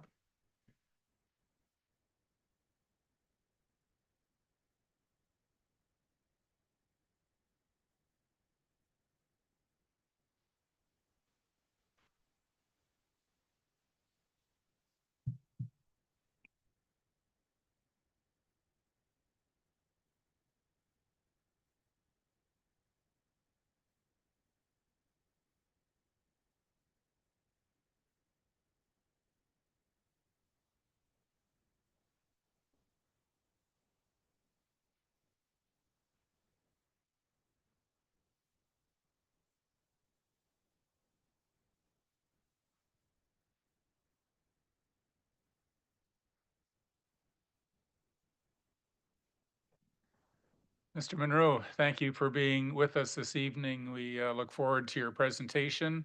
And as we commented, following the presentation, there'll be some time for questions. But you have 10 minutes. or up to 10 minutes for your presentation. We look forward to hearing it this evening. Well, thank you. Thank you for the opportunity to be here. I'm not going to chew up the full 10 minutes. I'll let you know right now. My background, I guess, might, it definitely applies to the position. A previous background, I worked in the hospitality industry. We managed a restaurant. We opened the first non-smoking restaurant back in the day when everything was smoking, so kind of date myself a little. Managed a nightclub. I worked in the mines. The mines is where I gained a lot of experience dealing with infrastructure, road maintenance. I was supervisor for the largest department looking after the mine site. So it was road maintenance, heavy machinery, hauling the ore, uranium from one place to another. Airport, looking after the airport maintenance. We were in charge of the airport doing a daily report on the condition, flying people in and out, busing, a lot of experience there. With Bruce Power working there, I gained lots of experience too as well, getting to know the area. The people that work and live in this area are amazing. We moved out from Saskatchewan just about 4 years ago, and it's been one of the best things that we've ever done. The community here, the people that we've dealt with, even you talk to in grocery stores, or you run into just the conversation that happens, is not something I saw back home in small town Saskatchewan even. So it's been a really good move for us coming here. I appreciate the opportunity. Like I say, my background in politics is not strong per se, but with people and getting to know the area, this has already been a success for me. So I will leave it at that and open up for questions. Thank you, Mr. Munro. Any questions from our council members? Councillor Steinoff-Gray, I bet you have a question, don't you? It's only comical because we're trying to keep it fair and we're asking the same question, but you haven't been in the room, so you'd be out on the joke. Okay. So, welcome, and I really want to just express our gratitude for the folks who have put their names forward because it's an important role for our community. So the question that I have been asking consistently, apparently I can't speak anymore, is what strengths do you think you bring to the team? So, because we are a team, to the current composition of this council. So obviously we come with our own strengths and weaknesses. And what strength do you bring to the table that you think would be a great benefit to this current council? Being part of the team, I think, would be a great strength. When I was in the mine site for 8 years, I was on the emergency response team, served 6 years as captain of that team, and it very heavily involved teamwork. As a supervisor in different positions that I've held, I learned early on that, and I take this from somebody experience, you learn from watching others. One of the things that was said is that when you are a supervisor, you're looking after people, they are not working for you, you're working for them. And I think that, I firmly believe that. And that's, it's gotten me a long ways in my career with that mentality, and not thinking people are working for you. You're working for them to make sure that they have everything that they need.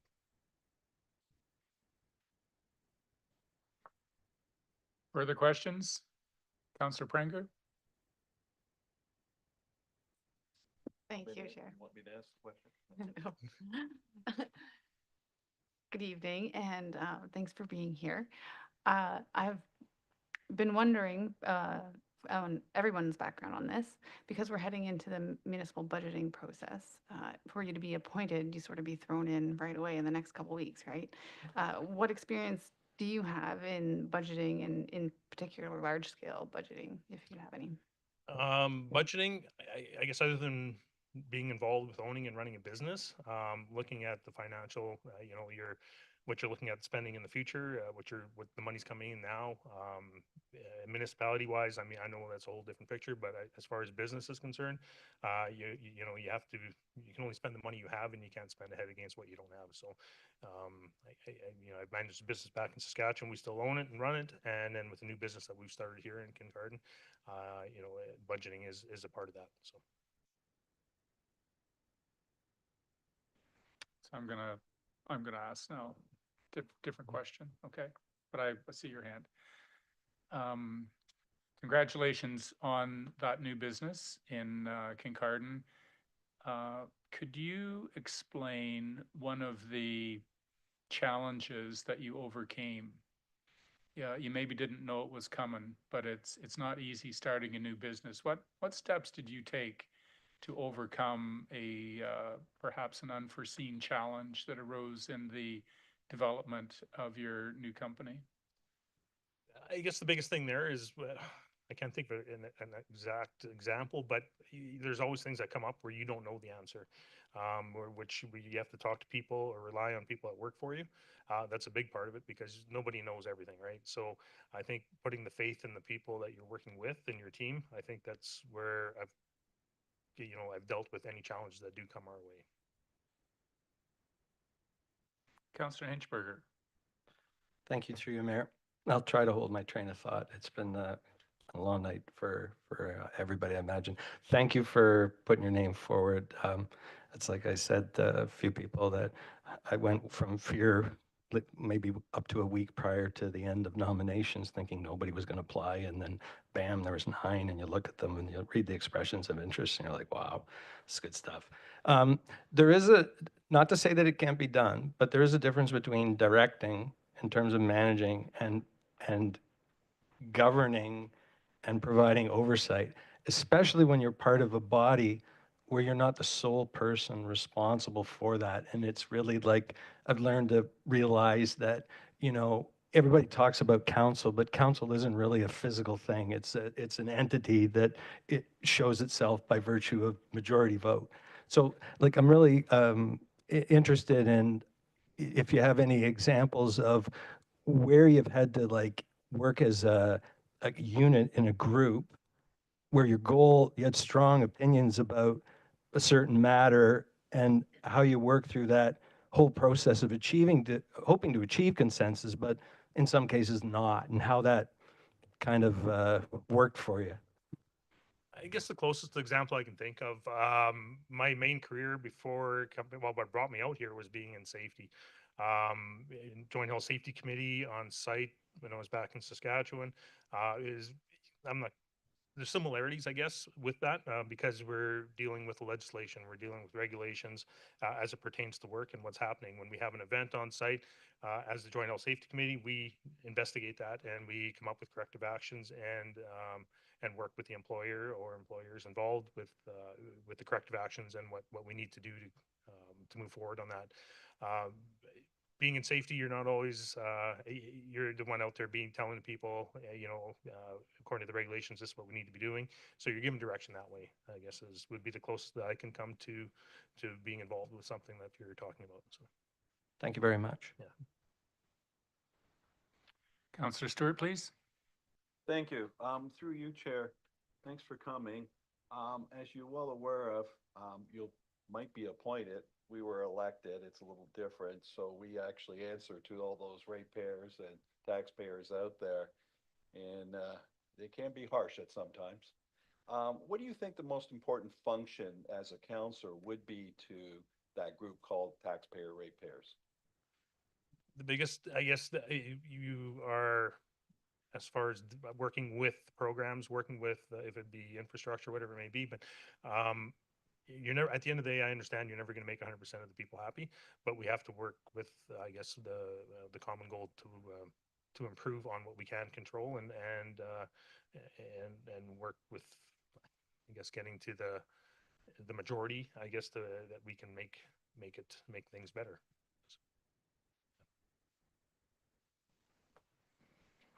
Further questions? Mr. Munro, thank you so much for being here this evening. We appreciate the investment you've made in expressing your interest to represent your community. It's excellent. Thank you for the opportunity, and I've learned a lot already. So just appreciate that. Thank you. Yeah. So our staff will guide you back to the waiting room, and our next candidate is Chandra Tripathi.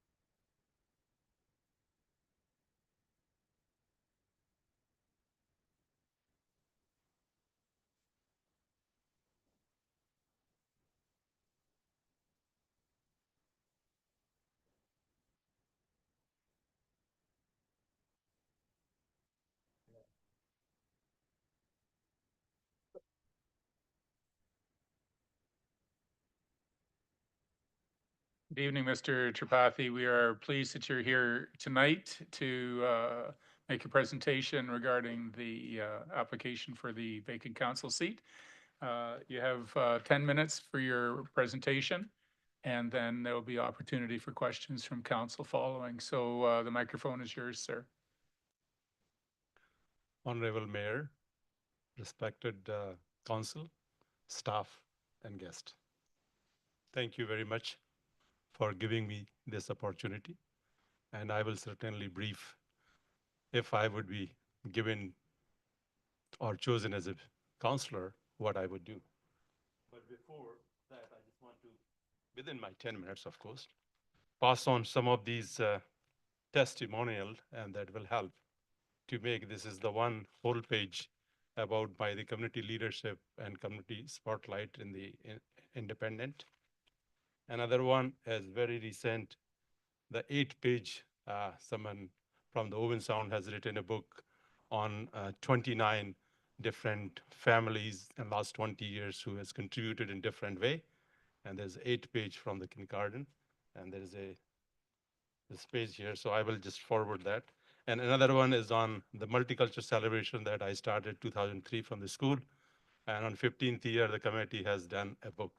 So just for the, if it is okay, I will just pass it on. If you just leave them there, Mr. Tripathi, and if there's interest, the council members can get it, but we don't want to detract from your time up there. Okay, thank you. So if I am chosen as a counselor, and I know I would be true representative of the community. The first and most important thing for the counselor or the mayor or where you are representing the group that you're representing the whole community.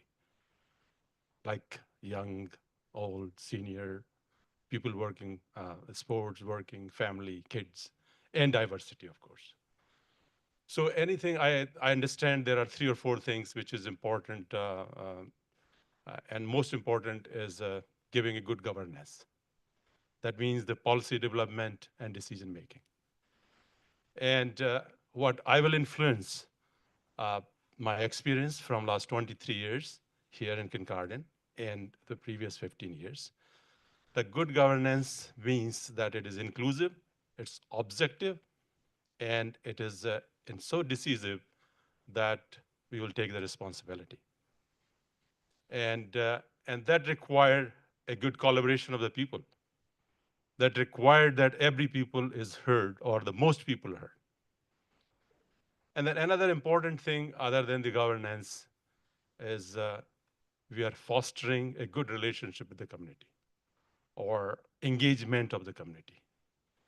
And that is possible only when we become their own voice and we hear them.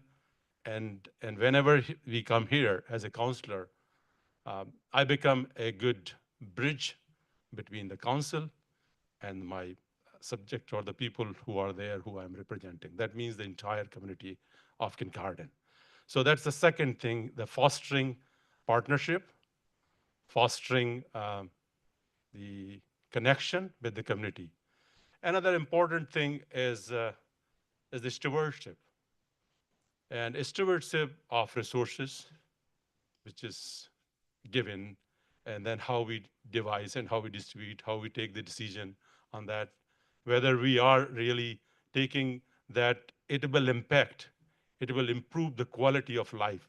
Because what people are looking, sometimes they are not really, a lot of people, it is okay that if some taxes increase, but they are looking at what quality of life has improved with that. Whether we have improved our parks, whether we have improved our facilities, like a swimming pool. Because I walk it every day in the morning, and I always, when I put this one, I talked to almost 30 or 40 people that suppose if I'm chosen, what would be your issues? What really you want to see there? So it's very important that we have a direct connection with the people.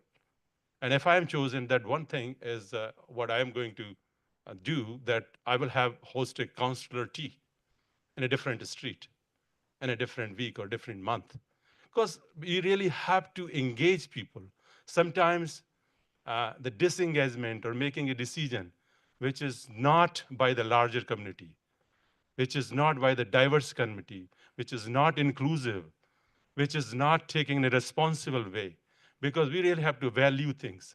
And value, I just read in our municipal website, is very good, ACRES. ACRES means the taking accountability. Like once we decide that, we all take as a team as accountability. But the decision has to be taken based on the cooperation, where the people have truly participated, not just by making a things that, okay, we have advertised it, people come in at one place, and they will just give it. If we really want to make a people's decision, we have to go to the people, not the people come to us. So that is what I understand, because the municipality website, C is for cooperation. Cooperation means both sides. And that is what I'm seeing, not only here, but many other municipalities. And because I'm in 6 committees, and I'm seeing the people's engagement is very poor, and the decisions we're making, even in the committee where I was present. Because I am a people person. You can see here, or for many, many things you might have read by this note, because every day I have a meeting, like from the Owen Sound, whether it's a health service related, whether it's spirituality, on environment, that is my thing. I run many things. So it is important the peoples are involved, and that is what the cooperation I means. Then respect and recognition is important, not only in the paper. It has to run from heart.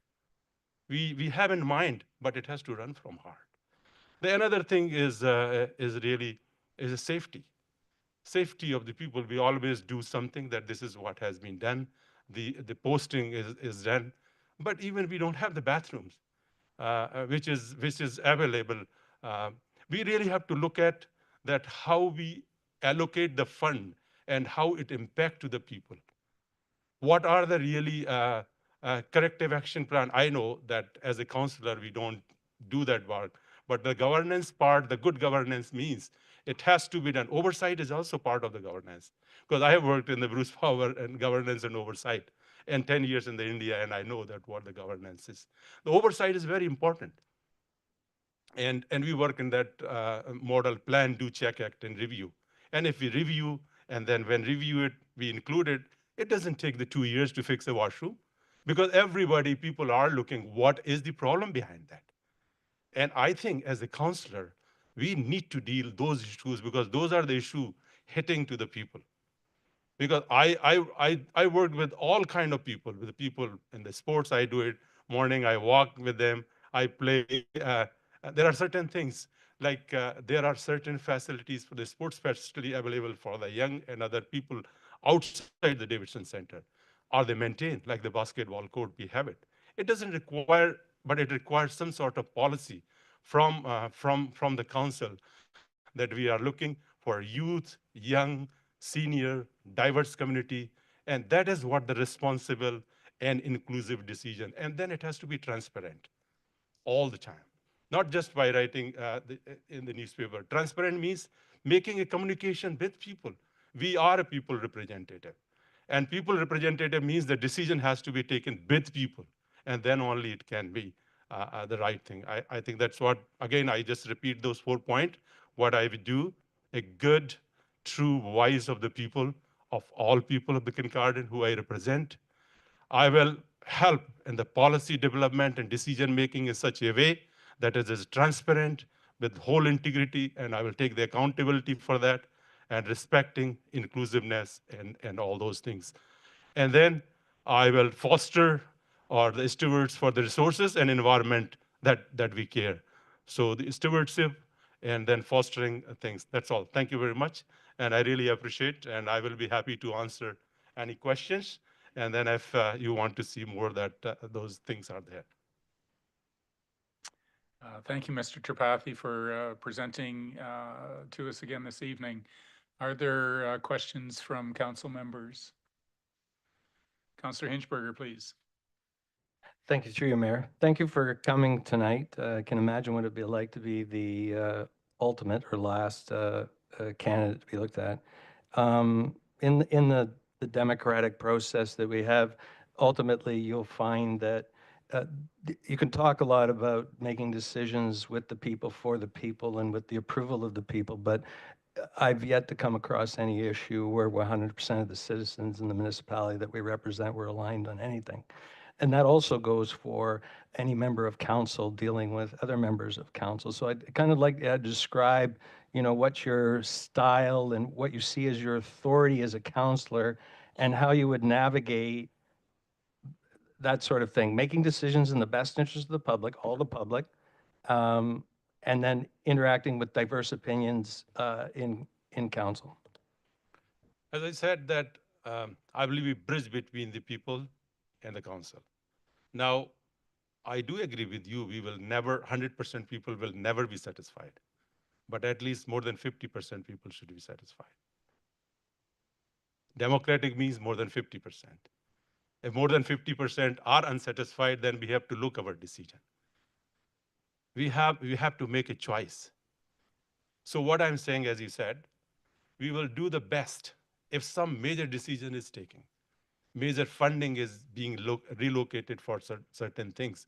We have to look at that, how best we can use this fund.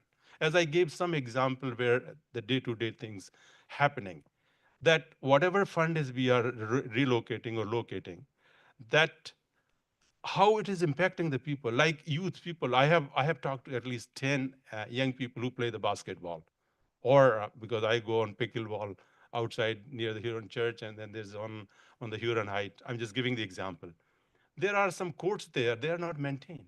It would not take if we will make some sort of policy that there are 500 or 200 people, youth, and this is what, we have to have those data. The policy should always be based on the people's opinion and the data analysis, the true data analysis. That is very important. And if we are making only sitting here, then it will not be a people's policy.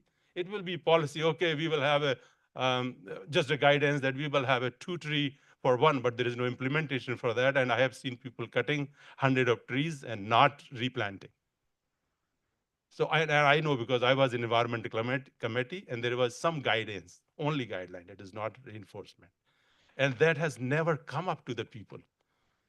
And just by writing on the newspaper, we all know we don't. So as you said, my good example is you can see the multicultural celebration.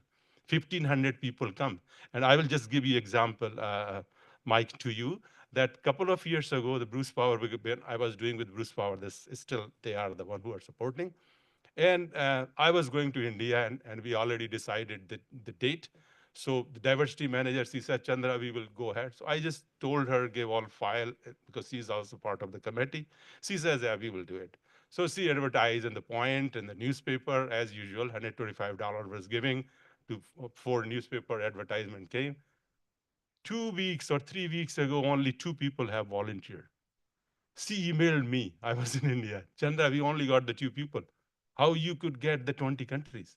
I said, you have to make a personal connection. I gave you that list because everyone is volunteering, and they said that they are overwhelmed now, but you have to convince them that how good we are living in Canada. We have to make this country as a great, and we all have to do our job. You have to feel pride about your culture, but at the same time, you have to feel good and proud about the country where we live. So, and then she canceled that. She said, when you come back, we will have another day. So that kind of thing, unless you make a connection with the people, we can have a fund, we can have a money, we can have a policy. Yes, we love, respect, and recognize, we will organize it. But unless we connected strongly with the people, we will not achieve more than 50%. I agree with you, Mike. It will not be 100%, but a democratic way, it should be 50% plus. Further questions? Councillor Prenger, go ahead. Thank you, Chair, through you. Thank you for putting your name forward and coming tonight. It's a big challenge to take on, so congrats. We are heading into the municipal budgeting process. Really? Sorry. Well, I'm asking everybody this, so it's getting repetitive. Teasing. So we basically, if you're appointed, you'd be thrown right in the next couple of weeks to that process. And municipal budgeting, it was even It was a little bit of a shock to me and how we do it, because the process is different. But I'd like to understand your experience with the budgeting process in general, and if you've had any sort of large-scale budgeting experience. I have many, from the small scale to large scale. I just started 2 years ago, just my own not-for-profit organization that's called Sanatan Center, which worked on the 4-pillar: environment, spirituality, education, and diversity. That also have a budget, like it is over 20,000. I'm not saying that it is at that level. So, but we devise that what is the people's priority every year. Now, we have a budget in the Bruce Power we worked. There were several projects. We had the budgeting there.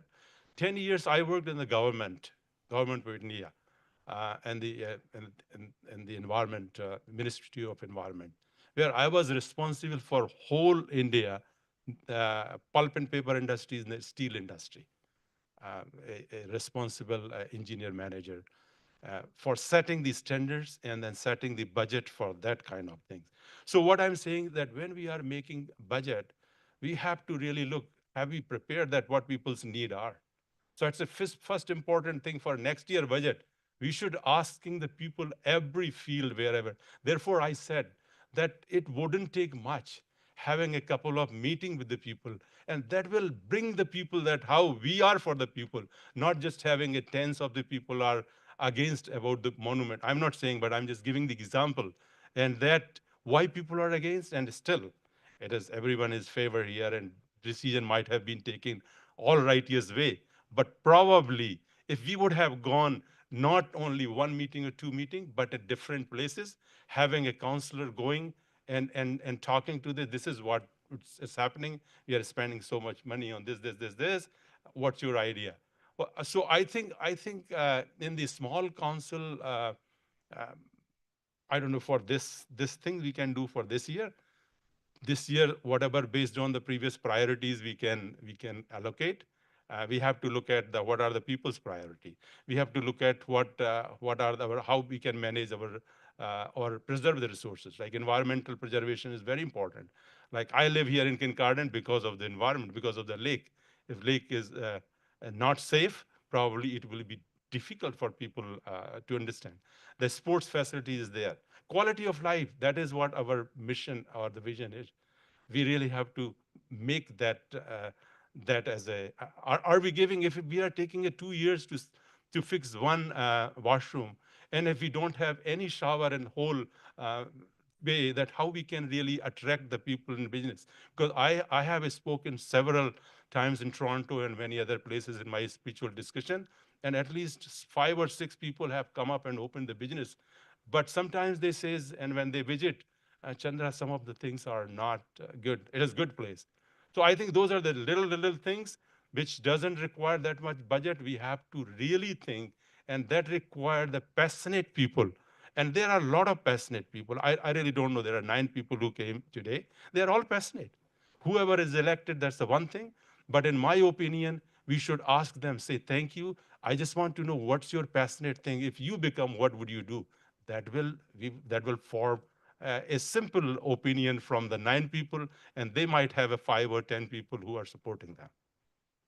So based on the people's things, and for the next year, we can devise the questionnaire, and then personally, not only one thing is, of course, we can go in the newspaper, do all those things, hire a company, pay $50,000, but how much? We all know how much that truly really impact.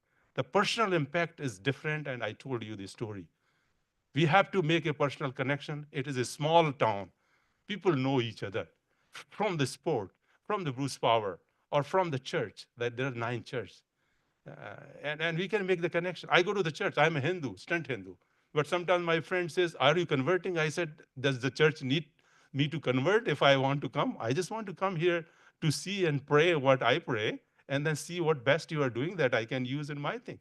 Because I respect all faith. I go to some of the funerals who I don't know, just because I feel that is ultimate for everyone. So I think we have to make a people's connection, and then all those places you hear what we need, and that we should bring here and put in the budget. Councillor Inchberger, do you have that question, or Further questions? Councillor Steinhoff Gray, please. So again, just qualifying that I've asked this question of all of the candidates. So we are trying to ask some similar questions for fairness. What strengths do you bring to the table that would complement the strengths or weaknesses of our current council? As I said, people connection. 23 years, I haven't done anything. From Owen Sound to Clinton, I only made the people's connection. I just give you example today. Just right today, I was in the store with my wife. An old lady, she came to me and she said, her name is Mary. Now I know because I wrote the email immediately before I forget. She says, you are the person who run Multicultural Day. I've been coming for 15 years and my kids love, my grandkids love, but you know, you didn't have the Croatia. And I'm from Yugoslavia previously and Croatia. Can I have it? And I just chatted her. She's maybe 85-year old and or 80 maybe. She works in what is that? Art museum. And I took her name. And then she said, I also know someone who's from Ukraine. Can we add? I said, I really love you. Will be our ambassador. I'm going to send you the email right away when I go back before I forget the next year. And I said that 13th May is the next year. And I really love that you have at least 5 countries. So as you said, it's always what I will bring here if I come. It's the people's connection. And this council is for people. And we have to make it for people. And that require the people who are passionate about their things and the people who can bring more people's opinion. That is what I will bring here. That is the strength I will bring. I may bring some weakness because my English may not be that good, but I will bring the strength of all kind of people, all diverse people. Like a lot of people, actually, they said me when this, I never see that this opinion because many times previously people have said, I said, no, I'm already doing and I don't want to be bothered. But then 5, 6 people, they said, Chandra, no, you should go, you should go. I said, I'm going to India also spending some time. So I talked to Craig, they said, yeah, there is a Zoom meeting. So I then, even filling the form before I said, so that is why I'm there. And it is really, so to answer your things, again, I will bring that strength because the people and that I just shown the example there, how she said, and I made a connection with her. I sent an email and she said, thank you very much. And then she also said that you might be not knowing, but I am a mother-in-law of Colin Alwood. He always appreciate you. And then you worked with him. And now she made more connection. That kind of things I will bring here. Okay. Councillor Stewart, please. Thank you. Through you, Chair, I know how you feel if you go to the grocery store and being a counselor, I got to take another 15 to 20 minutes just to answer people because they want to come up and talk to us, which is important. My kids sometimes don't even want to take a walk with me down in Inverhuron because I'm always taking 4 or 5 times as long for the walk because people want to come and talk to us. Anyway, what I really wanted to ask is a question that, you know, we answer to the public or the ratepayers or the taxpayers. And what would you think your most important function is towards the taxpayers or the ratepayers? What would you perceive as your most important function? Most important function, I will be true representative of every person. Thank you. That will be my most important because I'm advocating. I'm not here just for anything else, but only representative of all diverse community here, representative of every youth because I go to play with them. I go to play with my son. And so his there are 6 or 7 of those. They were saying there are 3 or 4 places there's basketball things and nothing is happening. There's people who are saying, I'm just giving that example. I go every day morning walk. I will be there. People like there are 5 or 6 senior people who say something. Well, I'll connect with them and say, what are their issues? Like, as you said, that for the next year budget, we should have 100 of questions and asking and then crystallizing. I think that is our job, to have 100 of things. We should have a feedback box everywhere. What is harm? We should have on this park, when people use the facilities, write their feedback, what really we need. We are hiring the companies, paying for 100,000 and doing it. And without hiring, we can do it. Just connecting with people, every street we have. We can have a street ambassador. We can have a section ambassador, free. Mr. Tripathi, thank you so much for your presentation. We've appreciated your investment in our community and appreciate you applying for the position of counselor as well. So that brings to a conclusion Thank you very much. that brings to a conclusion. Oh, don't go away though.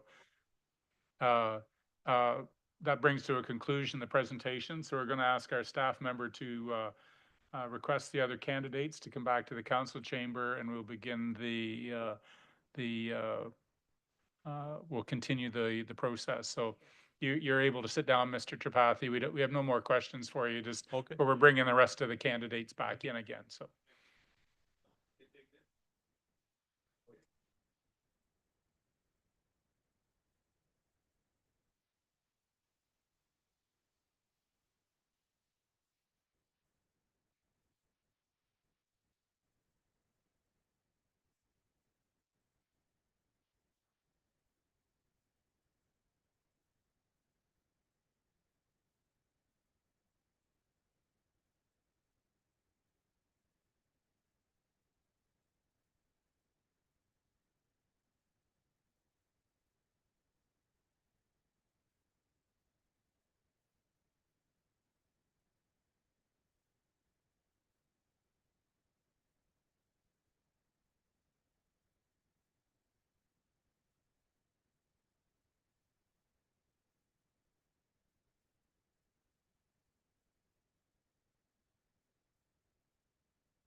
All right, thank you for being patient.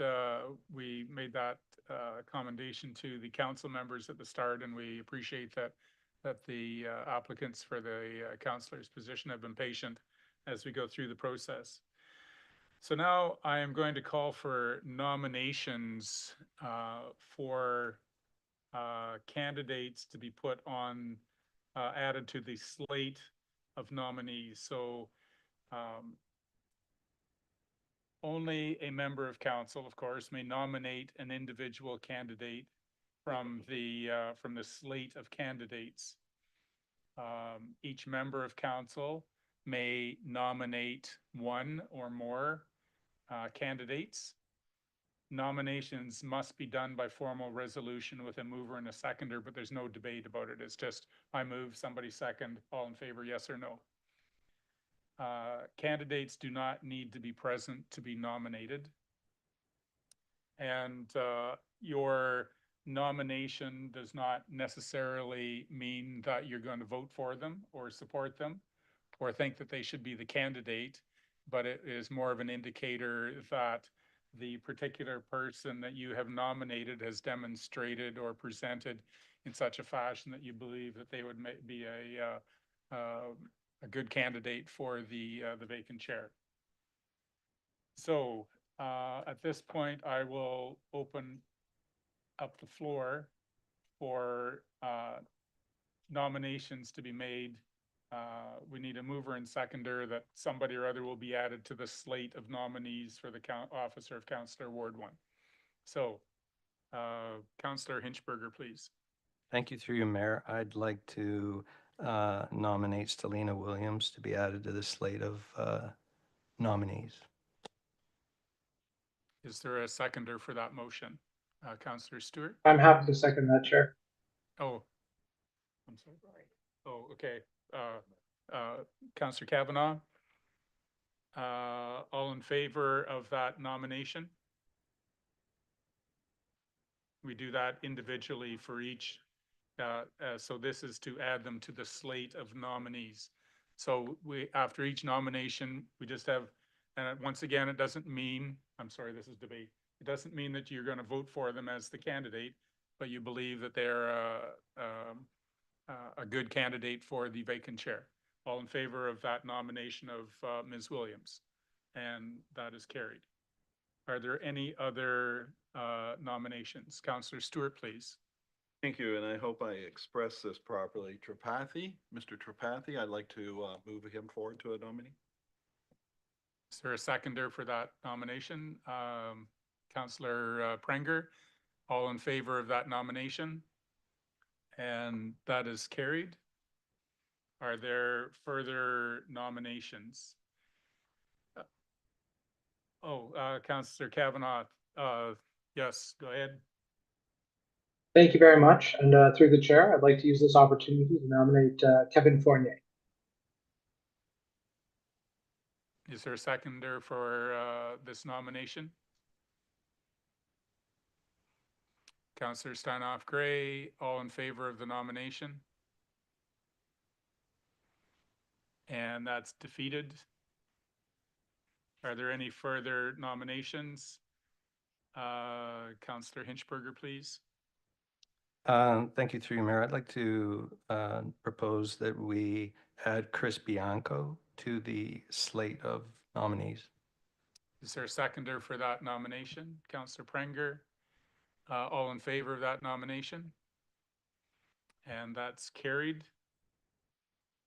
Are there any further nominations? Councillor Prenger, please. Thank you. I move to nominate Scott Wilson to be added to the slate of nominees. Is there a seconder for that nomination? Councillor Steinhoff Gray, all in favor of this nomination? Councillor Kavanaugh, I'm sorry, I can't see your hand, yes or no? My hand is not raised for this one. Thank you, Chair. Okay, hold your hand up, please. Nomination for Scott Wilson, and that is defeated.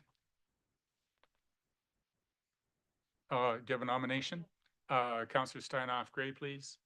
I'd like to nominate Jason Munro. Is there a seconder for that nomination? I will. All in favor of a nomination for Jason Munro? And that is defeated. Are there further nominations? Are there any further nominations? Yep. Are there any further nominations? Okay, so we need a mover and seconder. That nominations for Ward 1 Councillor for the municipality of Carden are now closed. Moved and seconded by Councillor Hinchberger and Councillor Stewart. All in favor? And that's carried.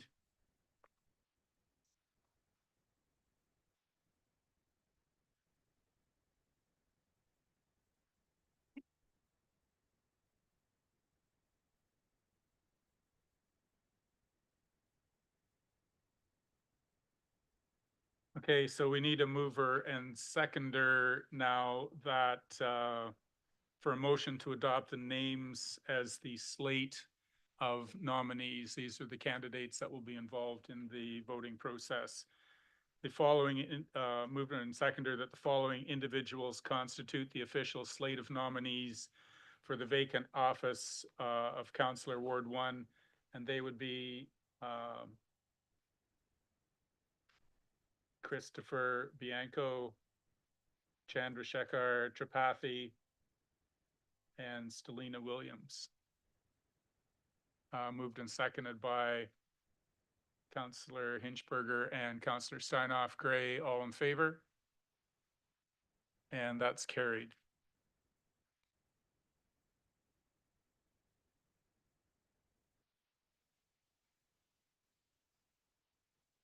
Okay. The voting process for candidates to be appointed. As per our procedure policy, all voting will be completed in open session in accordance with Section 244 of the Municipal Act. No vote shall be taken by ballot or by any other method of secret voting. So all the votes this evening are by hand. And please, as you're able, just don't flip your hand up and put it down, as the clerk and deputy clerk need to be very accurate in their recognition of whom each of us is supporting. So rounds of voting will be conducted as follows.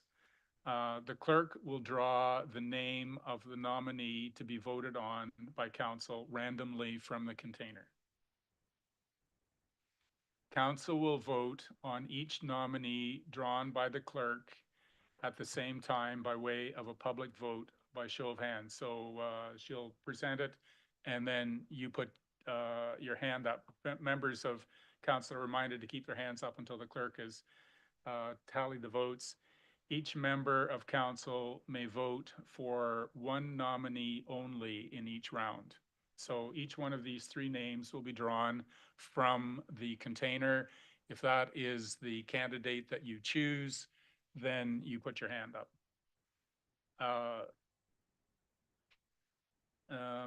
Each round of voting will eliminate nominees who receive no votes or who receive the fewest votes. So we have three candidates.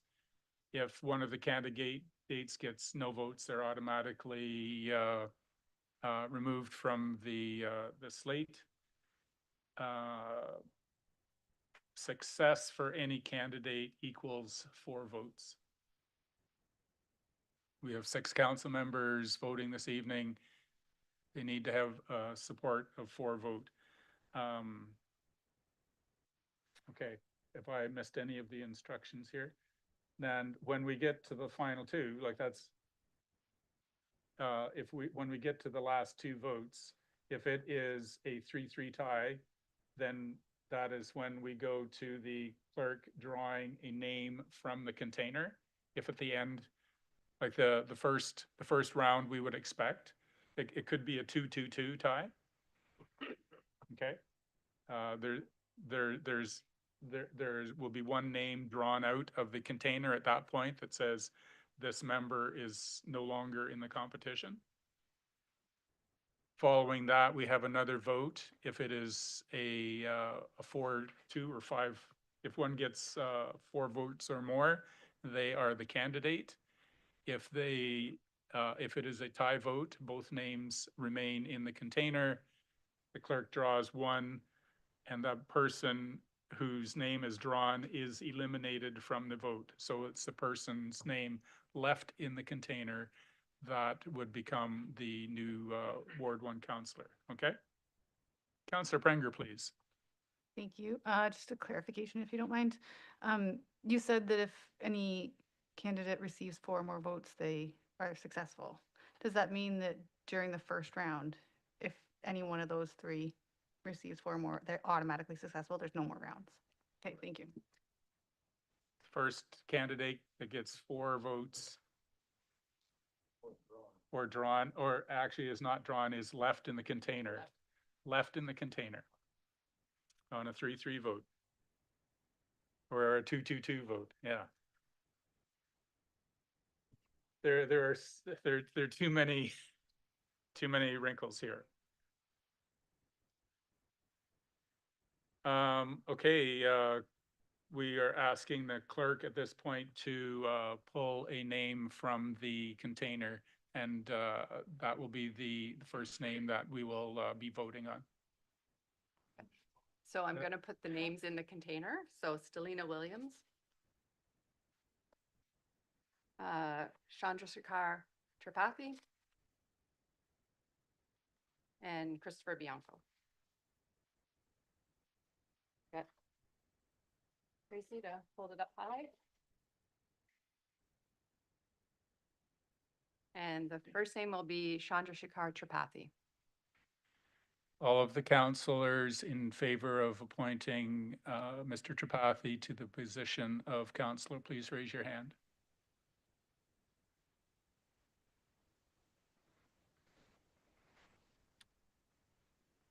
You have that tallied? Okay.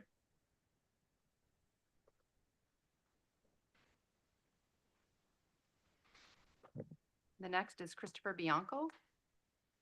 All in favor of supporting Christopher Bianco, please raise your hand.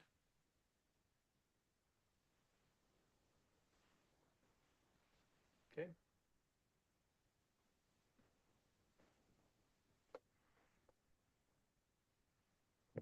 And Stellina Williams. All in favor of supporting Stellina Williams, please raise your hand. Or votes.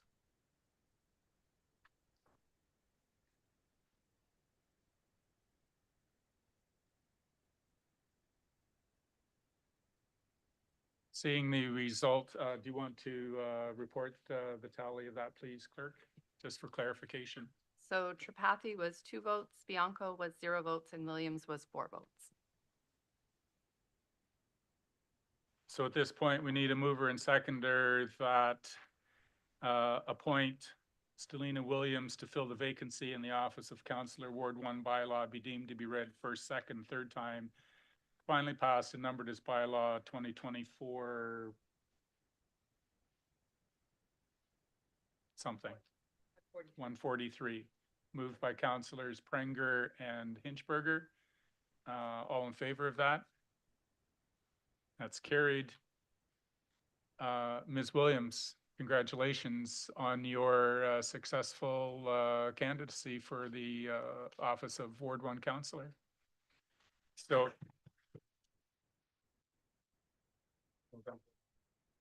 oh yes, and my extension of that congratulations doesn't end at Ms. Williams. I so appreciate, as does council, your investment in our community. I'm fearful of what and any of us should be fearful that we would be looking over our shoulder at the next election saying, here comes another person that's very qualified to be a councillor. So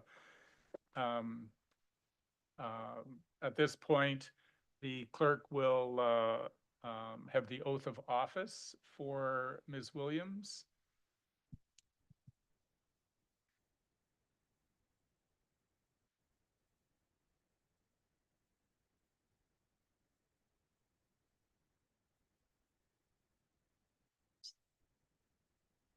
I, Stellina Williams, having been elected or appointed to the office of Ward 1 Councillor in the Corporation of the Municipality of Kincardine, do solemnly promise and declare that I will truly, faithfully, and impartially exercise this office to the best of my knowledge and ability. I have not received and will not receive any payment or reward or promise thereof for the exercise of this office in a biased, corrupt, or in any other improper manner. I will disclose any pecuniary interest, direct and indirect, in accordance with the Municipal Conflict of Interest Act.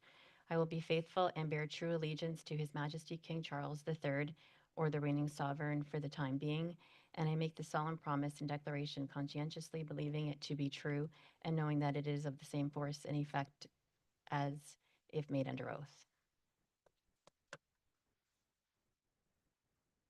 It's right here.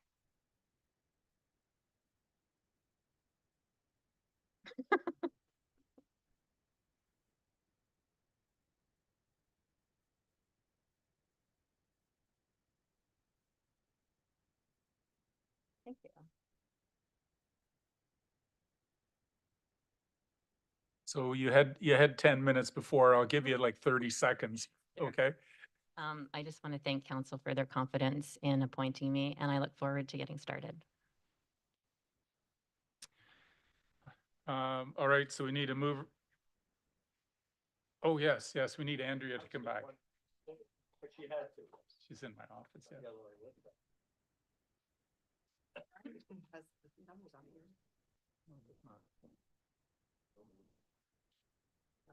Oh.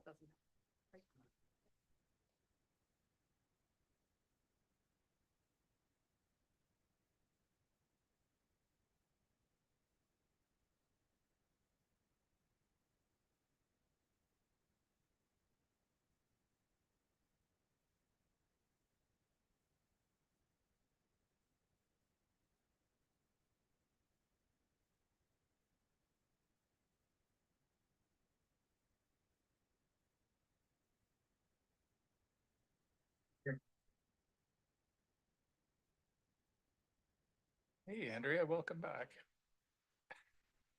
Hey, we just have a couple of resolutions to conclude our meeting. We need a mover and seconder that the bylaw to confirm the proceedings of the council of the corporation of the municipality of Kincardine of November 6, 2024 be deemed to be read the first, second, third time, finally passed and numbered as bylaw number 2024-144. Moved by Deputy Mayor Clark and Councillor Steinhoff Gray. All in favor? You did so. It's worthwhile that you came tonight. And mover and seconder that the special council meeting adjourn at 7:43. Councillors Prenger and Hinchberger, all in favor? We are adjourned. Thank you very much for a wonderful meeting. Have fun on your trip.